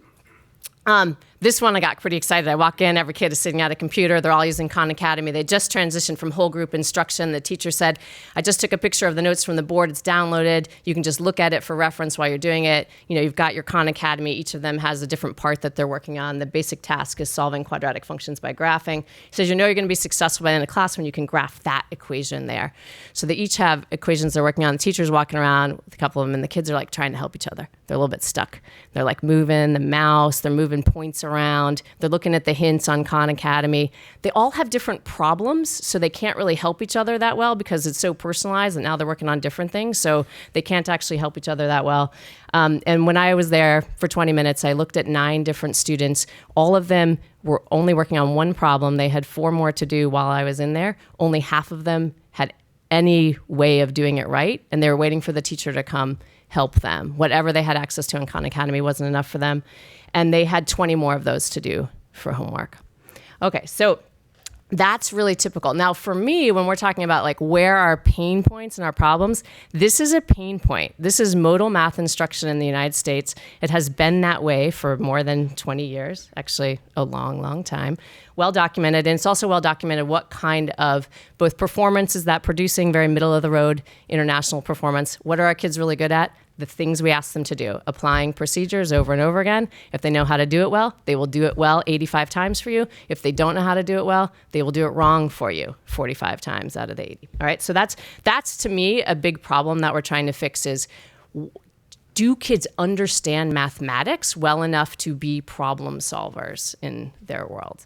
Right now, the typical classroom, we're not setting them up for that. That's the typical classroom looks. Whether or not it has technology and cool tools in it, fundamentally the interactions of teachers, students, and content are not changing that much. Okay, so that's not very exciting.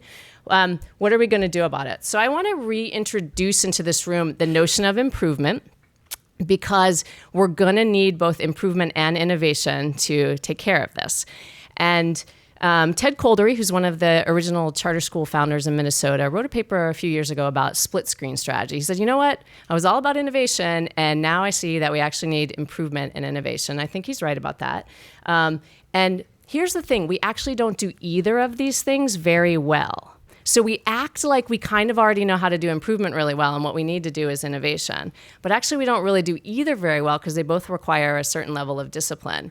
And interestingly, what I'm seeing, since more of my work is in improvement and helping systems do practices of improvement, what I'm seeing as I'm now trying to support systems in innovation, the bad habits we developed around improvement are inhibiting our ability to do innovation. So you can get people who are really excited, educators, teachers, principals, district leaders who are really excited about innovation, and you ask them, like, just give me a little snapshot of what innovation you're trying. And they're like, can you give me the form to fill out that looks like my improvement plan? You're like, no, we're not going to make it look like an improvement plan. They're like, okay. And then they fill it out, and they fill it out exactly like an improvement plan, because that's how they know how to tell the story of what they're trying to do.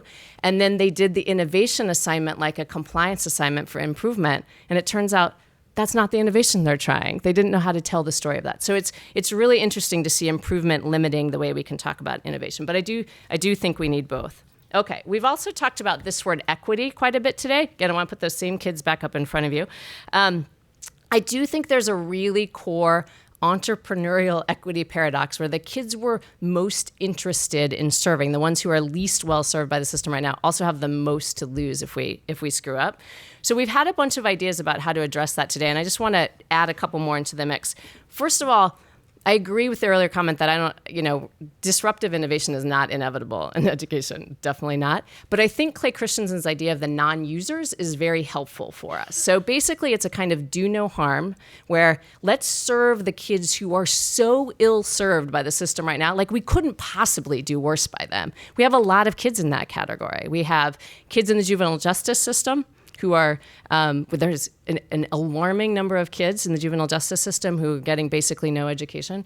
There are kids who have either dropped out of school or about to drop out of school, total non-users, right? So what if we think about some of just the complete non-users in the system as a place where we could certainly do no harm? So that's one thing to think about. I also think we've heard a lot today about the kind of design principle of empathy. Like, how about you go listen to the people? So we've talked about teachers as entrepreneurs, which I think is really important. What about students as entrepreneurs? The classroom I didn't tell you about here, which is in the paper, is one where the kids were being the entrepreneurs. Like, if you go into school and you ask kids for their ideas about what are the pain points and what are your ideas, they have a lot of them. Like, they start with like more recess and more lunch, which, better lunch, which could be good. Fair point. But they, it actually probably, we're starting to have more research. More recess would be better, actually, than another math class that looked like that thing I told you about, right? So, but they have a lot of ideas. So listening to them, and then third point, who are the entrepreneurs? And that's come up several times today. But I just want to put kids in the mix as some of the entrepreneurs, in addition to teachers, who I think are an excellent one.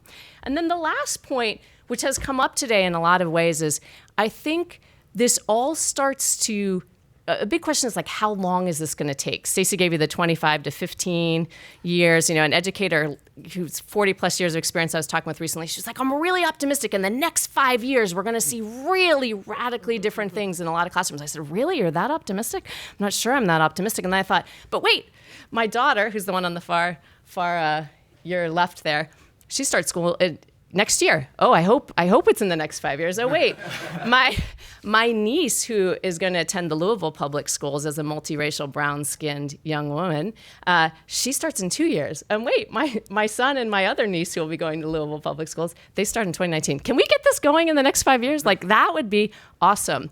And the bigger point there, I think, is it helps when it's personal. there's this kind of interesting paradox in education where it has to be both personal and not personal. You have to be able to make a really personal connection to it. And at the same time, you have to distance yourself enough that when you make those inevitable failures or when you don't do exactly right by every kid you want to serve, you can like get up in the morning and live with that and get better. But at the same time, I think when I talk to educators about like, what are you excited about around entrepreneurship and innovation? They say, I have big dreams for my own children, my grandchildren, the children I serve. I know kids are capable of amazing things, and I know that adults are usually the limit on the kids, and I think we can do so much better. So I want great things for kids, and it's very, very personal. And I think you hear that when I start thinking about my own kid. So I think if everybody in the room thought of a particular kid, whether in your own family or someone you've served, and like, it's personal, like I want that kid in the next 5 years to have a different learning experience, it would help. Thank you. Wonderful, thank you. And our final paper to present today, we gave John a tough task, but he is up for it. But a very simple kind of question that is difficult to get to is, does it work? And as you say, how do we spent a lot of the time today talking about developing measures, developing metrics. And what we asked John to do was try and walk through how can we think about this, how can we think through this. And we know that he's up for the task. He's the executive director of the Center for Educational Policy Research at Harvard University. Before that, he was the Board of Education's director of budget and financial policy for LA Unified, and has done his whole professional career trying to figure out this very thing. So we're looking forward to it. Well, thank you. First, thanks to you, Mike and Rick, for allowing me to be the John on this panel. I think every panel needs one. So I'm going to start today sort of saying that I think that evaluation is an obligation for entrepreneurs and for actually all of us to sort of understand, do our products, do our innovations work? And they're at least, and one of the reasons it's also an obligation is one of the earlier Johns noted that for a market to function effectively, you actually needed some information in that market, and this is really sort of to provide some of that information. So I said in my paper, I argue there's really three key reasons to focus on evaluation. One is the folks in schools and parents like me who are choosing a supplemental math program and so forth really would like to sort of want to know what works, what doesn't, and for whom, and in what situation. Second, in education or in schools, as we have them now, those who kind of benefit or are exposed to the products are actually not the ones choosing the products. So I want to make sure those that choose the products actually know sort of their relative effectiveness as well. And then third, and most importantly, is that actually real harm can come from bad products or bad schools or basically bad experiences. If you basically your third grade math is a wash, your third grade math was a wash. You don't get to go back and do that. You can hopefully catch up later, maybe, but it is sort of a harm and can have a sort of a long-term harm. So just like I'm appreciative of somebody out there testing sort of the various drugs that doctors prescribe me. So I am appreciative. I would like to see more of that in our work. But given that, and I think many to most entrepreneurs really sort of are eager to sort of understand kind of how they work, how their products and how their schools and so forth are doing and how effective they are as well. We don't see a lot of sort of real rigorous evaluation in the field. So I spent a fair amount of the paper talking about that and what are the barriers to actually good efficacy evaluation, and why is it we don't see much today. So the first issue is data, and the problem is nobody really has all the data they need.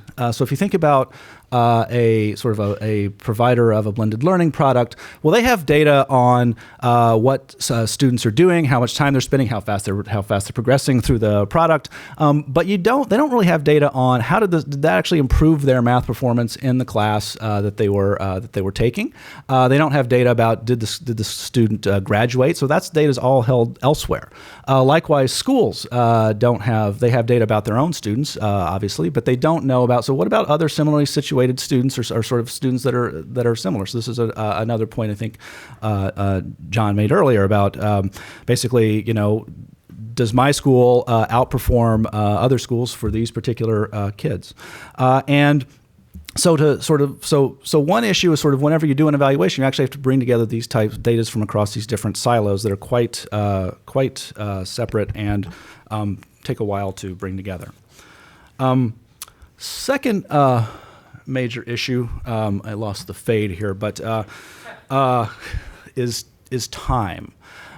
So for those of you who have ever had the pleasure of working with academics or sort of large research organizations, you might have noticed that the time frames seem a little bit slower than maybe you are used to. And some of that's for a reason. Like if you're looking at sort of impact on end-of-year assessments, you get those exactly once a year. And then actually there's another X months before the results come out, and then there's another X months before you can actually do the analysis or finish the analysis and write the report. So you end up with very long time frames. And so one of my an example of this was that sort of back in the 2000s, there was a large study that Mathematica did on the effectiveness of math and reading software products. So that study was started or procured in 2003.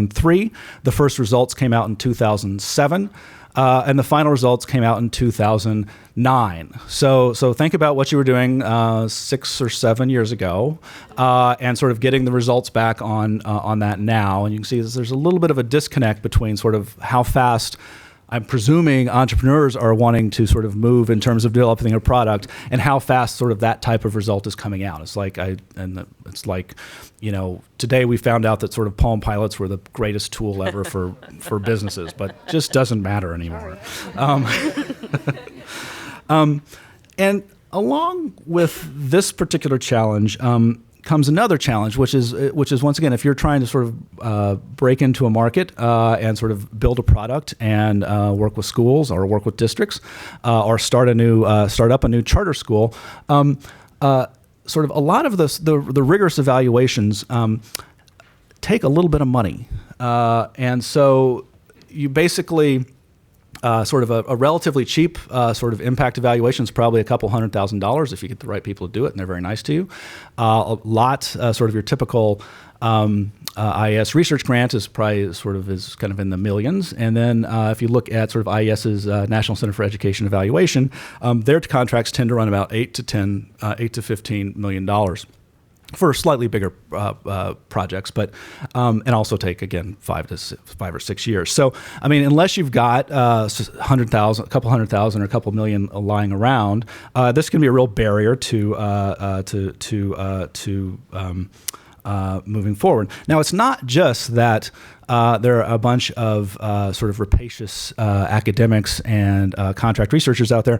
What's actually happening is basically for each study you have to recruit students, you have to go through the whole data collection process, you have to sort of connect data, you have to sign 400 DUAs, you have to negotiate things. It takes forever, and you basically build that whole system from the ground up each time you start off a new project. So not very efficient.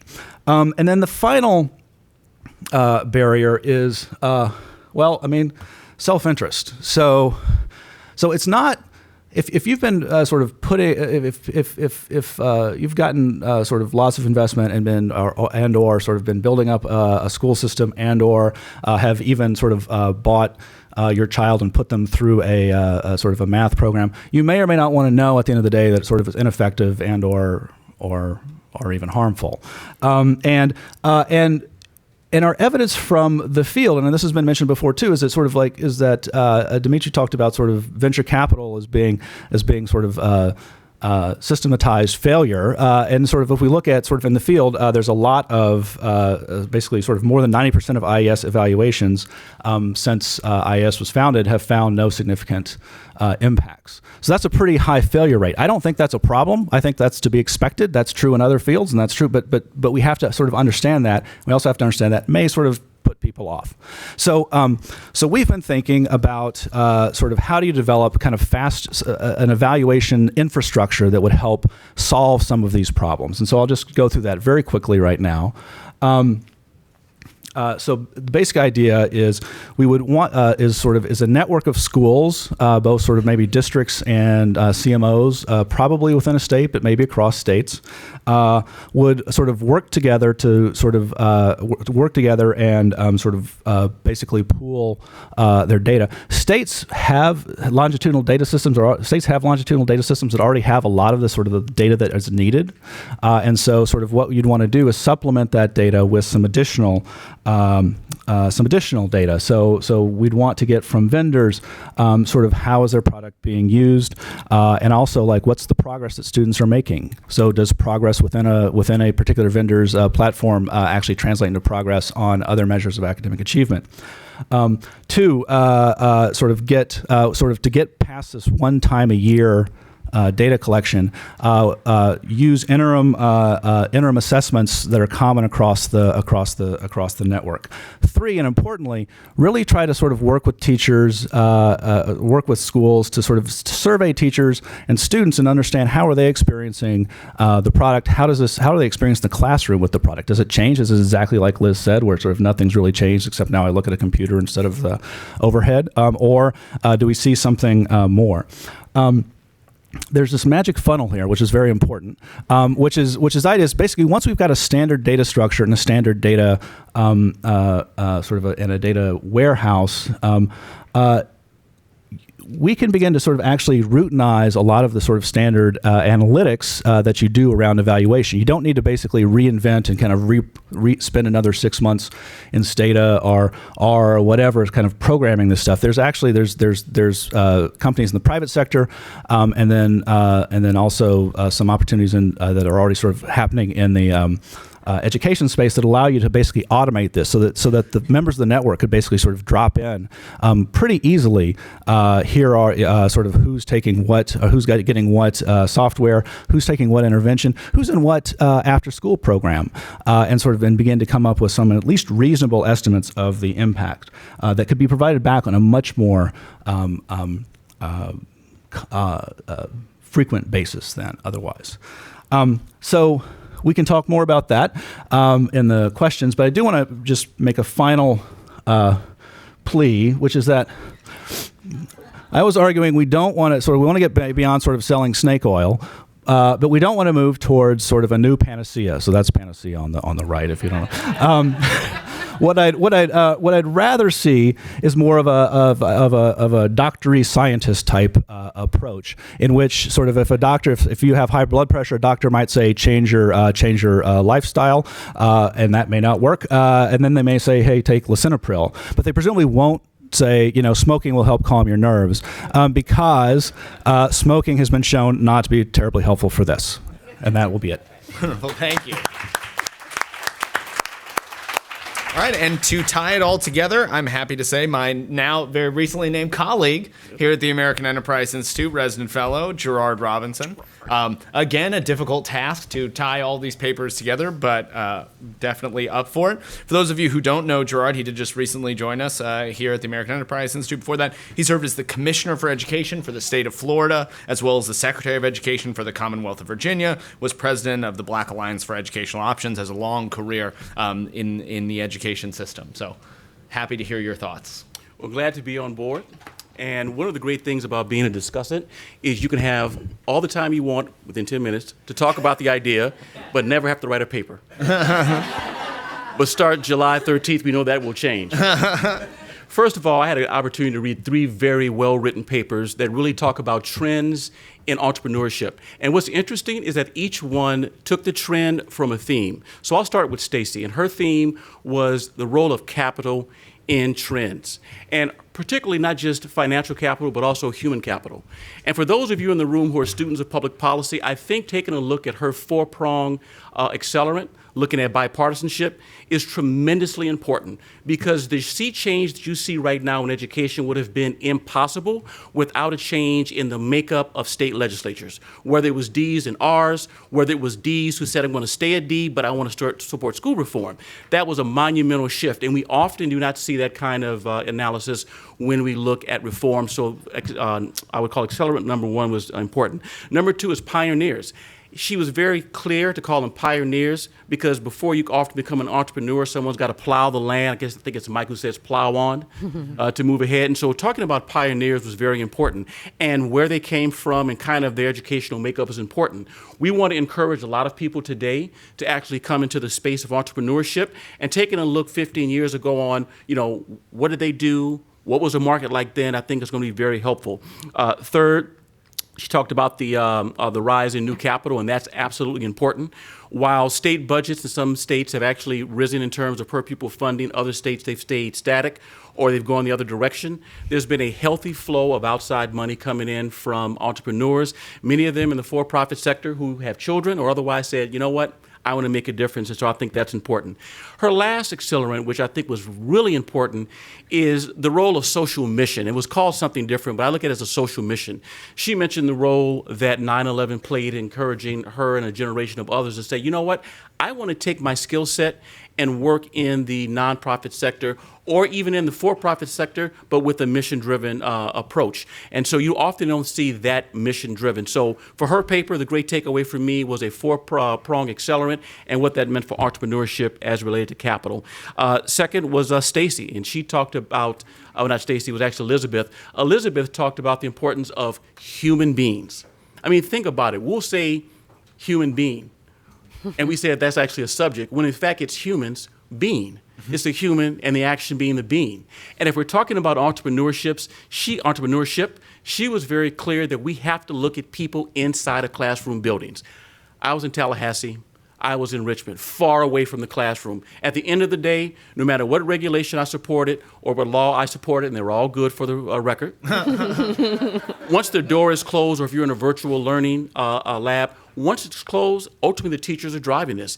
And the teachers are, in fact, the entrepreneurs as well as the students.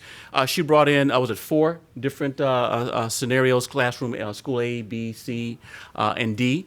And what I found interesting is in one class, she said, for those of you who are teachers, raise your hand if you remember smelling ink. When they would roll the machine and you'd smell the ink, and of course there were very few people, and everyone who's shaking their head is probably over 30. And I laughed because I remember smelling the ink. And I remember the kid who said, boy, I hope I can smell the ink. So you couple that, my smelling the ink with the fact that when I was an altar boy at a Catholic school, I would sip the wine. I had a very interesting elementary experience through the process. But when we talk about entrepreneurship, we often think of people who are not under the age of 18. And we often talk about people who did not go to a school of education. And most of our teachers went to education schools, and many of them have the entrepreneurial skill sets to make it happen. They just don't call it entrepreneurship. They call it getting the job done. And so her report takes the student's voice and the student and teacher voice and talks about why that's important for entrepreneurship. Last is John, and John's a process guy. And I would tell you, states have a lot of data. Do we always use it? No. It also depends on what bill we're trying to pass and what constituency we're trying to appease. And so what I like about his model is he talks about longitudinal studies. I think they're important. It's beneficial to me if I'm actually a state chief the day the results come out, but likely you'll have 4 to 5 state chiefs go through the office before a longitudinal study of a certain level is done. So I think taking that kind of data and making it smart and quick is important. He's working with Professor Kane to come up with a system. I think his system will make sense because it will actually tie in quickly what we need to do for decision making. The one challenge we have isn't the outside part, it's the inside part. Because I had longitudinal studies. Some of those were, technically it's longer than 2 years, but to make the math easy, I often had annual evaluations, whether they were in Florida for our tax credit program or in Virginia for some of the investments that we receive for students who were working with math and science projects. We need that quickly.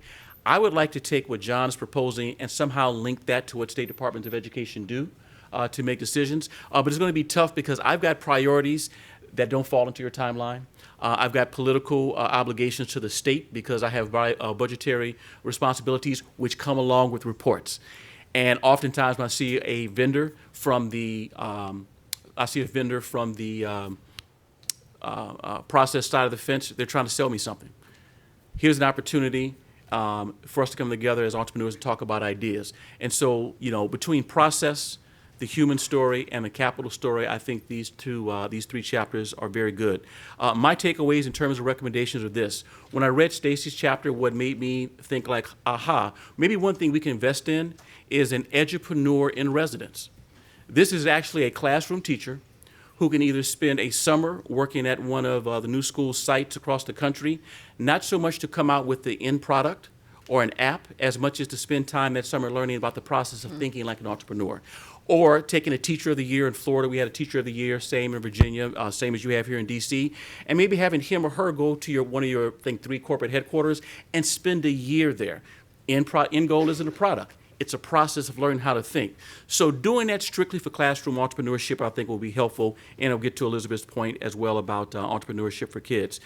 In terms of Elizabeth's point, she talked about 100 years. I think she mentioned it several times. Schools today do not look very different than they did 100 years ago. And if we're going to talk about schools 100 years from now, we have to have the human story. And so I think as policymakers and state-level chiefs, we need to have more accessibility not to hard data, but also to qualitative data. I would love to hear more from students. I'd love to hear more from teachers on what they want. I created a teacher panel, and these were primarily former teachers of the year and Milken winners. Because at the end of the day, I presented them with possible legislation changes and laws. What do you think? What's the good, bad, and the ugly? At the end of the day, I accepted some and did not accept others, but I appreciated the fact I heard it from people who were on the front line.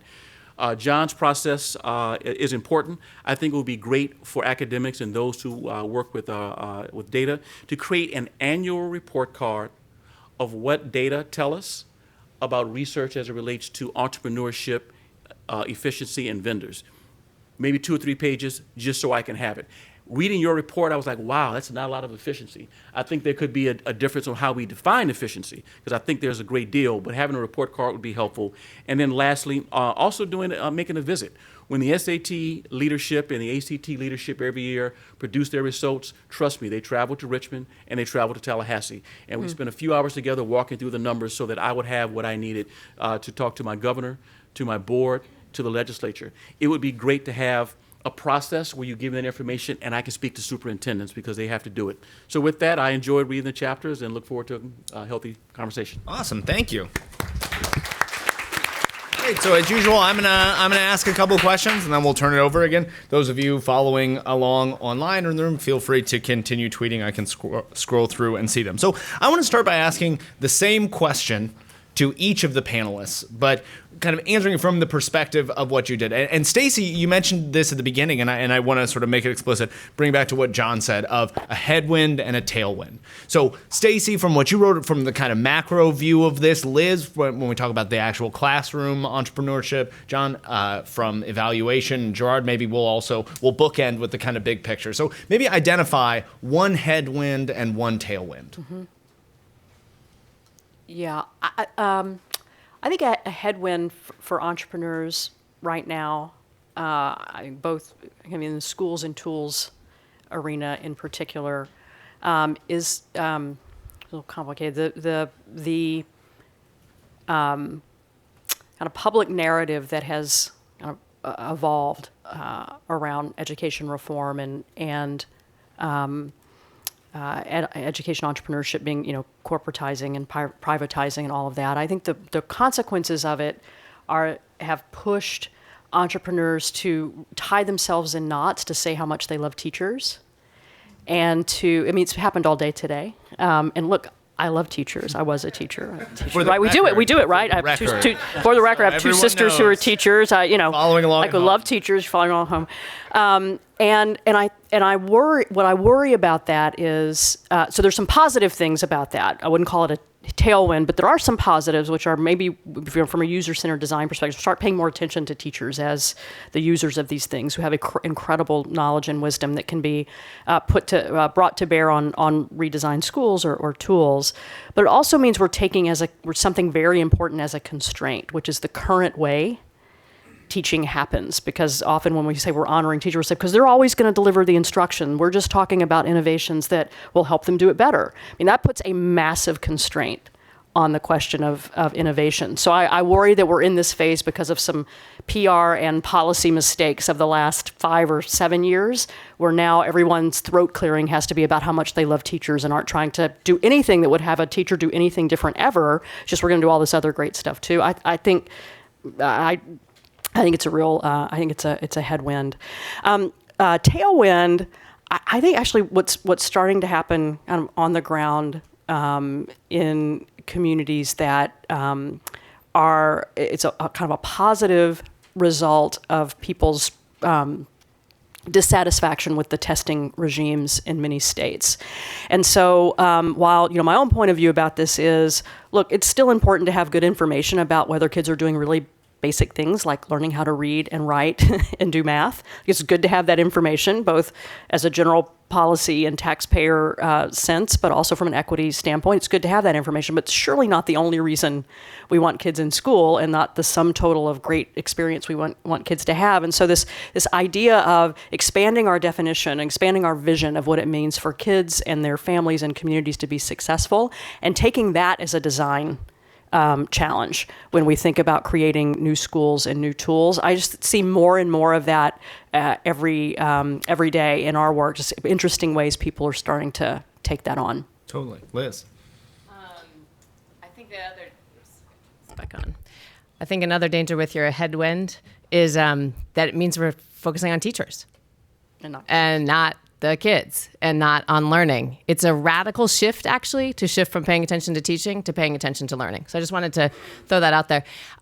I think a big headwind is our fear of failure, and that's come up today. But the part I want to add is teachers and kids are afraid of failing too. So we've talked about systems being afraid to fail. Teachers and kids are afraid to fail too. So if we're going to really make breakthroughs, we have to make it okay for everybody to fail forward fast and get better fast and pick themselves up. So that's, I think, there's a deep culture in schools that is a headwind and is totally fixable, but is there.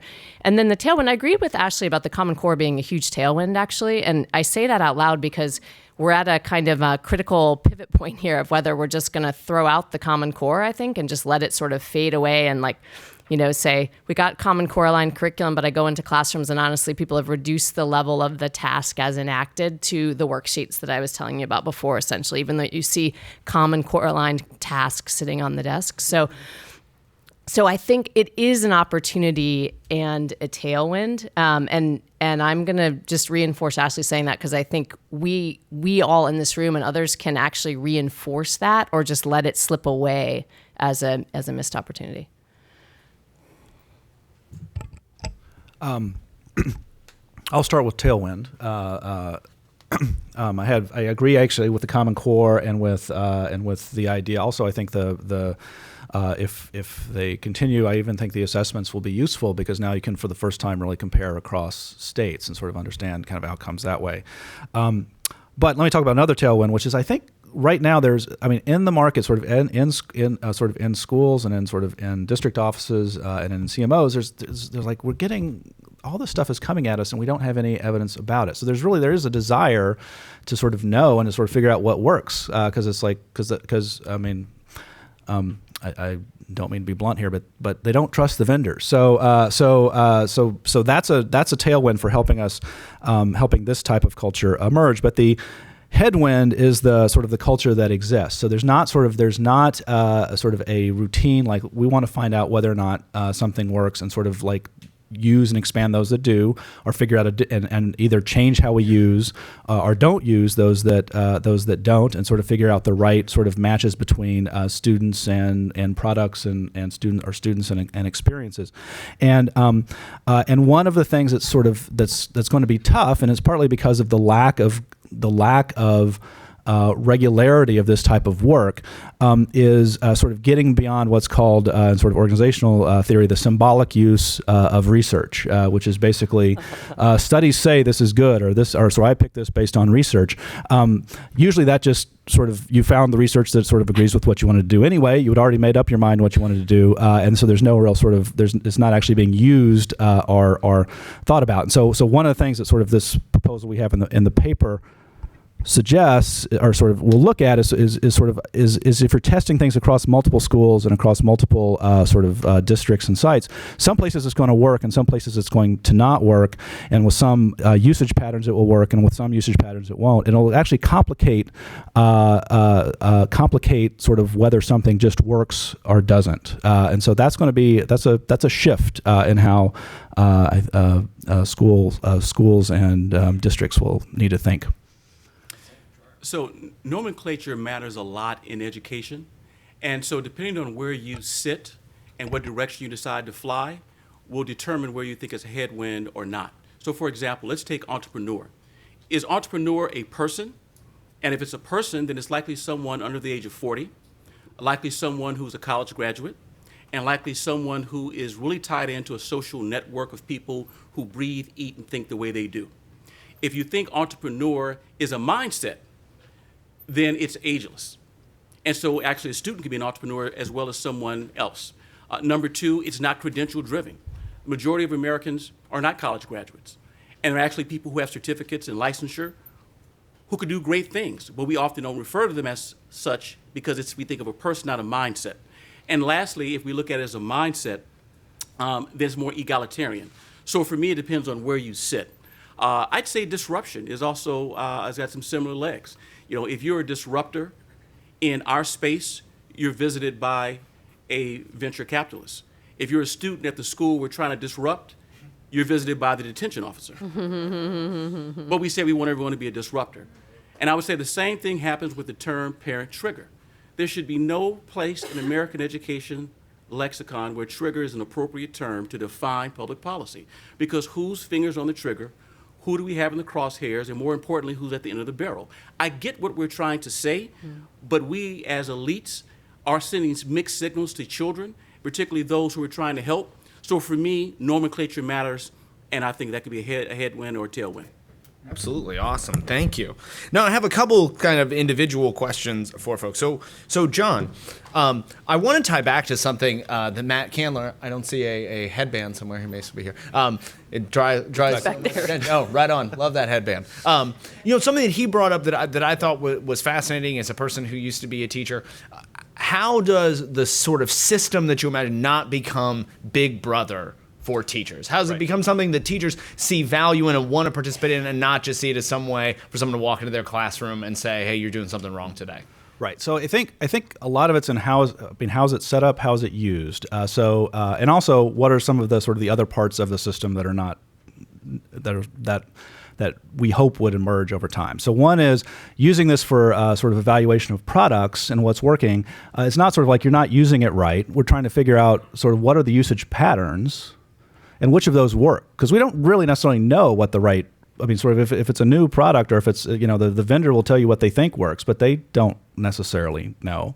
And so that's kind of one sort of aspect. Sort of it's really for that, not sort of policing. And then second is if people aren't using it right, whatever that means, or if people aren't using it at all, which is actually more typical, I think, that's useful to know. Why not? And it's not sort of it's sort of what's wrong with the product as opposed to what's wrong with the teachers. That's kind of one. I think two is as we see this, we see this sort of evolving into actually having.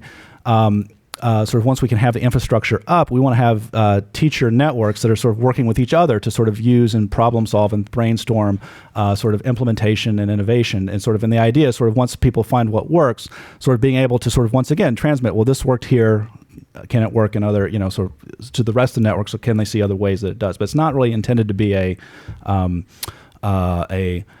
pure sort of a monitoring system, but it's more to sort of help us learn faster. Because I think for us to learn fast, we have to sort of cycle through what's not working fast, and also know that we already tried that. So absolutely. Yeah.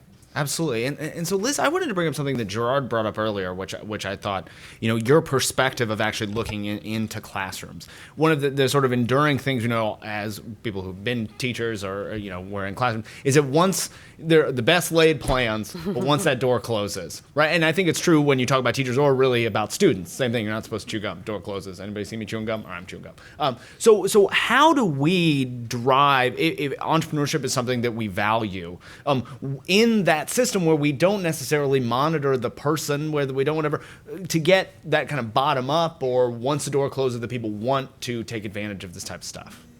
Well, first of all, just to reinforce Stacy's point of all of this is still working on the model that we have classrooms where we shut the door and there's one adult with 25 to 35 kids, right? So if we're going to stick with that model, which I wouldn't recommend, hasn't worked so well, but if we're going to stick with that model, then you have to go at that one teacher and one group of kids at a time. So let's go back to the Common Core for a second. What's underneath the Common Core? Like, what's it trying to produce? Like, go back to that vision Dimitri put up that I was like, yes, yeah, who doesn't want that for our kids, right? We want entrepreneurial kids. We want kids who are seeing a problem, have a lot of agency and efficacy around that, and then have some skills they can bring to bear to solve that problem. And so a classroom I didn't describe is how do we get classrooms where we say, like, let's give problems to the kids. Let's have most of the questions coming from the kids instead of the teacher. Let's have the questions the kids ask not be about how to do the assignment in front of them, but about how to think about the problem in front of them, right? So I think we get that, one, by supporting people better with images of what do those classrooms look and sound like. Because actually, most people have no idea. They haven't been to them, they didn't experience them as a learner, and they haven't ever seen them. And so what if we showed them more examples of what does it look and sound like? What if they got to be in one that looked and sound like that, both the kids and the teachers? Then they would start having a vision of what was possible and start saying, yo, you're not supporting me to be able to do that kind of thing. Like, I want to try that. So that's just a little bit of an idea. Yeah, great. So then I might have one question for Stacy.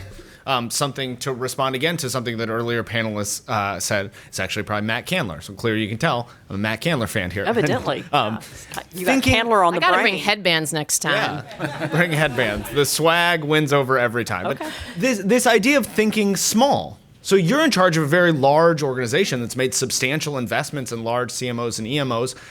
He spent time talking about that $10,000 investment or that very small scale. How do you, as like I said, as a person who runs a large organization, how do you think about these small strategic investments? Yeah, I mean, we're larger, but we're tiny compared to, lots of the other education philanthropies out there. And so, we'll, over the next 3 years, deploy somewhere between $60 and $90 million. So that's over an entire 3-year period into entrepreneurs doing work. And in our history of 16 years, it's been a total of about $250 million over 60 years. I mean, the Gates Foundation do $300 million this year. So big, but not that big. But our kind of so I've been around less than a year at New Schools. I started almost exactly 11 months ago.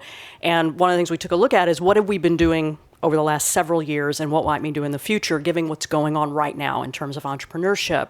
And one of the things we noticed is we had become a bigger funder in terms of dollar size to the same organizations over and over. So we weren't necessarily supporting entrepreneurs anymore. We were supporting organizations who had been started by entrepreneurs many years ago who were now growing. And so we're trying to get back to our roots a little bit. And so it's, some of what Matt was saying really resonated, which is, smaller from a dollar size perspective and even a bite size investment over the next few years in the next wave of entrepreneurs who really are committed to putting, student learning and student agency and experience at the center, and then thinking about what it might take to actually design learning environments, so schools and other kinds of institutions perhaps, as well as tools and services that can support that, and just start making more bets earlier on more entrepreneurs. And so a big funnel early on of smaller bets and lots of folks. Take that journey with them. We're on the venture capital model in that as a venture philanthropist,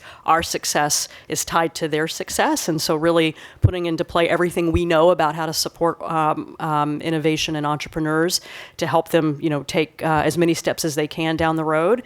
And then letting the funnel kind of winnow itself out and make, a little bigger bets along the way, but have a really clear sense that, 3 or 4 years in, that entrepreneur should be raising money from somebody else, not us.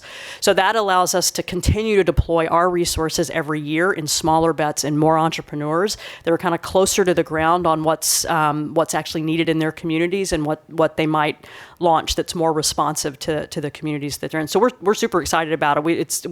It's kind of getting back to what New Schools was in its first decade.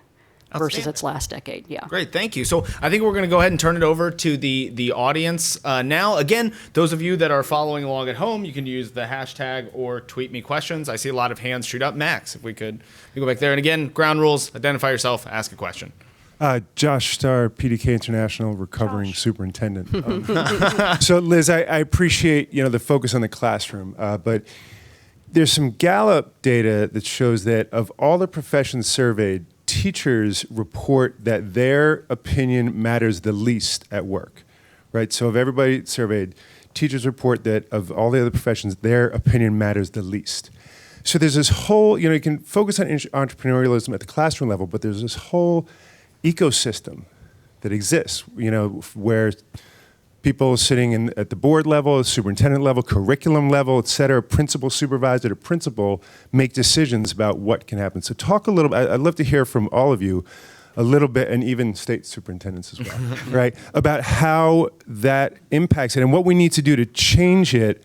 Because failure isn't really, I've known a lot of teachers, and they're scared to death of failure, not only because of what it might do to the kids sitting in front of them when they fail the test in March, but also the tolerance of parents and principals and others for it. So talk a little bit about that, if you will. For sure. Let me start. Okay. Yes. So teachers not well listened to. I always feel like if you want to know what's really going on in school, you ask the kids first, and then you ask the teachers. And I think John had teacher and student surveys as part of his data puzzle. And I think more and more people are starting to realize we need to actually ask teachers about their principals to talk about whether it's a high functioning school or not, or we need to ask the teachers whether it's a high functioning school.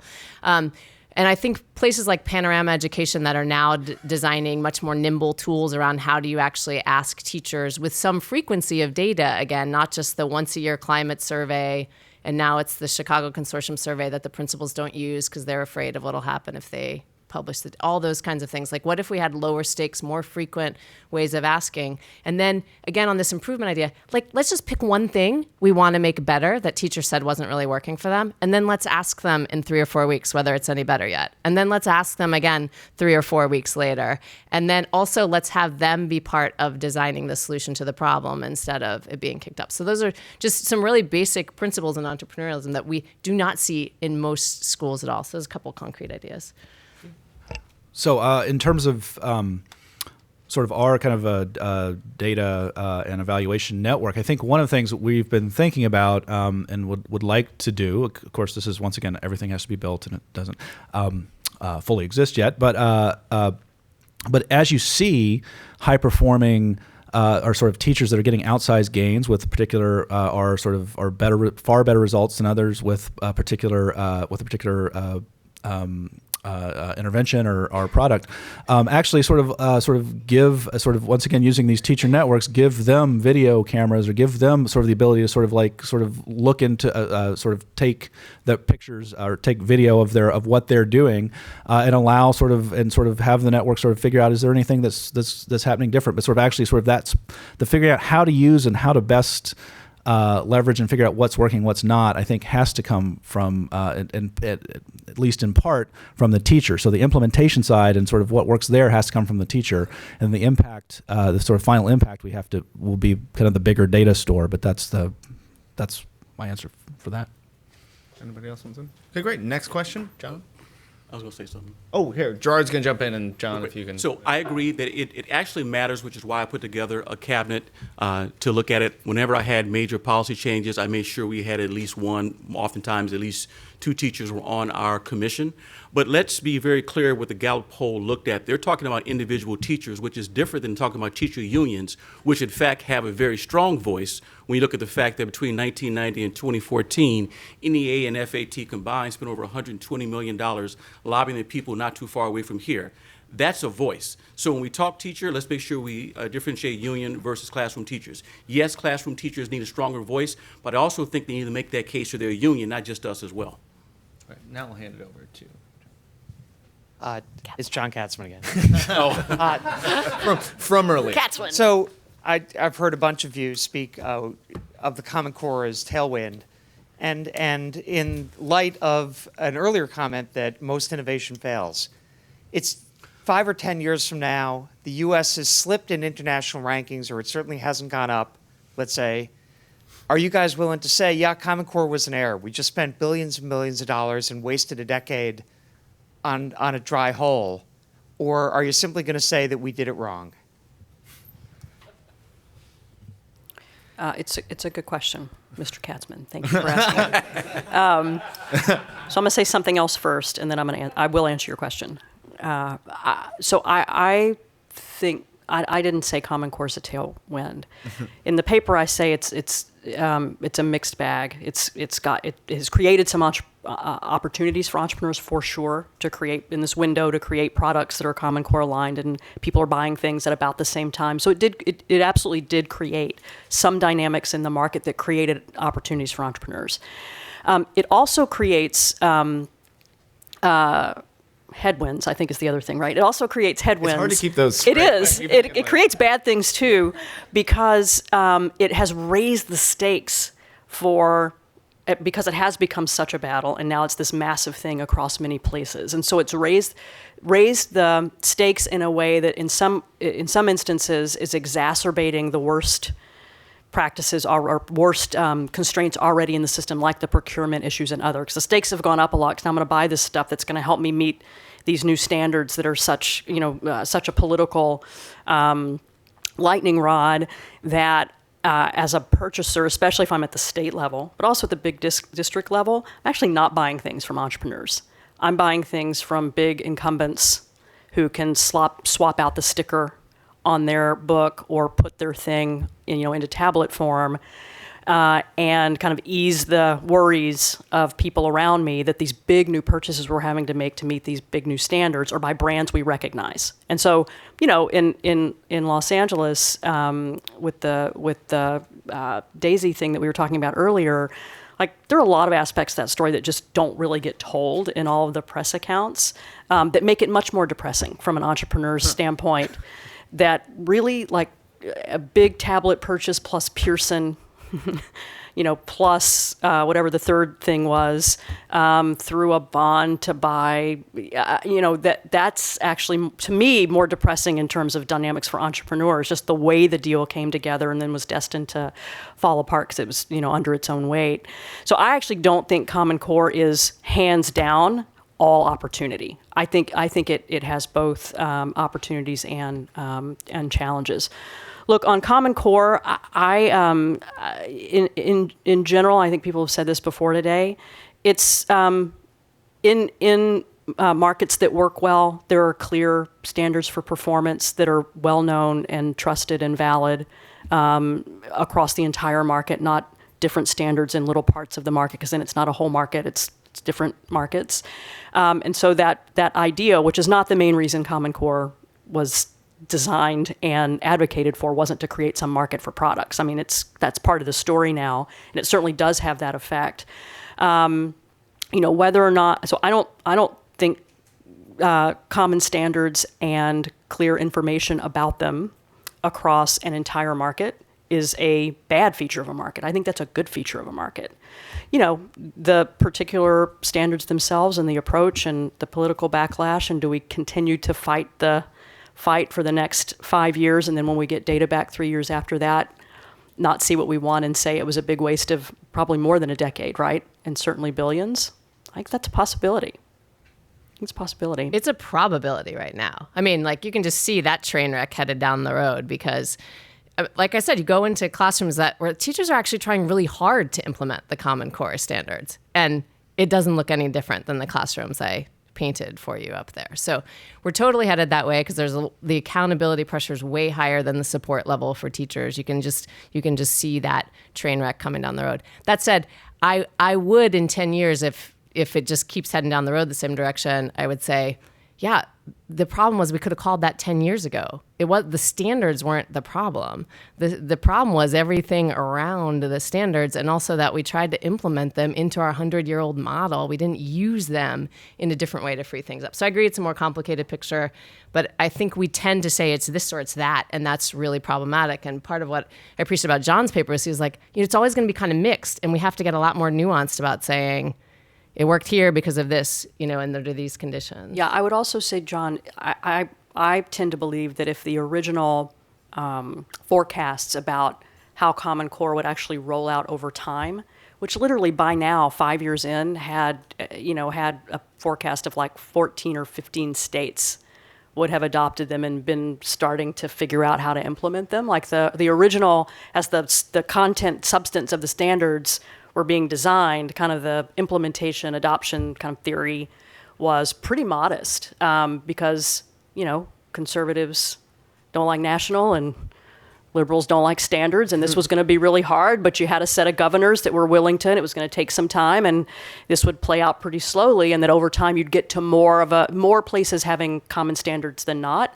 And then kind of the gasoline that was thrown on the fire with Race to the Top and some other big federal programs that moved states to adopt without really having any debate inside their states about the merit of this particular set of standards was a real. So I think it was 46 states over 4 months versus 15 states over 5 years is a really different picture. Really, really different picture. Great. Let me say a few things on that. So one thing is just my natural sort of being as an evaluator. I wouldn't, if we sink in the standings or we rise in the standings, either of those cases, I wouldn't ascribe it to the Common Core because that's one factor amongst many. Could be overwhelmed by other factors or not. I think the thing that we want to see in the next few years, though, is are teachers able to make the shift and actually sort of become successful? Because if we can't figure out how to be successful against the standards, that's going to be an ongoing problem. So that's one. And then two, I think sort of go back, and I think we should probably sort of over time sort of look at how are the standards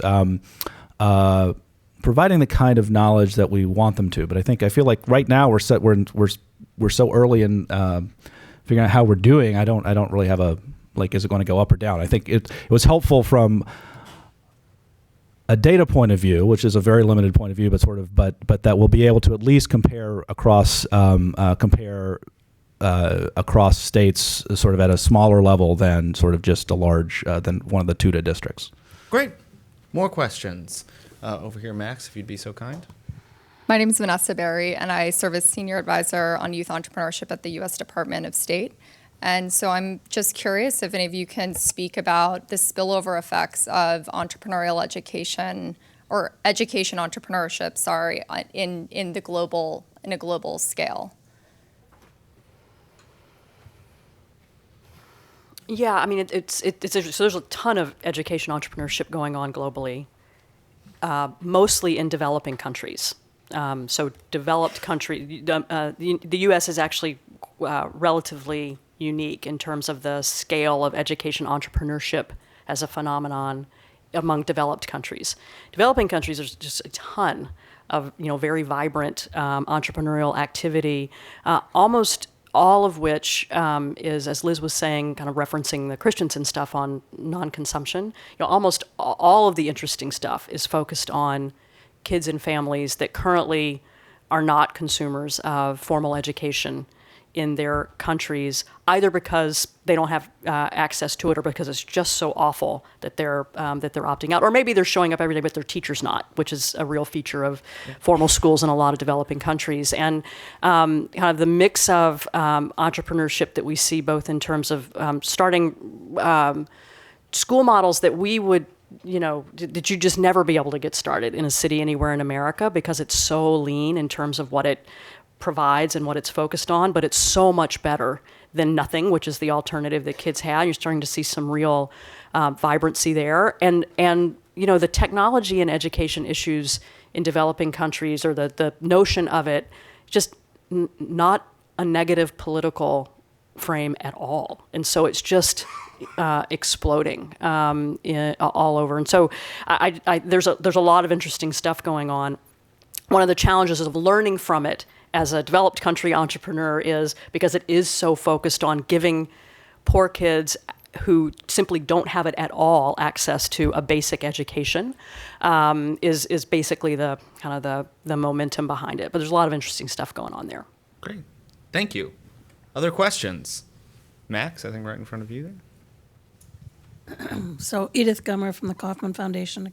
Again, one of my questions is, what happens if we change the discourse around producing evidence in education to move away from this idea of impact, to start to think about something that the Common Guidelines for Education Research and Development that the Department of Ed and NSF have come out that say there's a developmental stage in an intervention.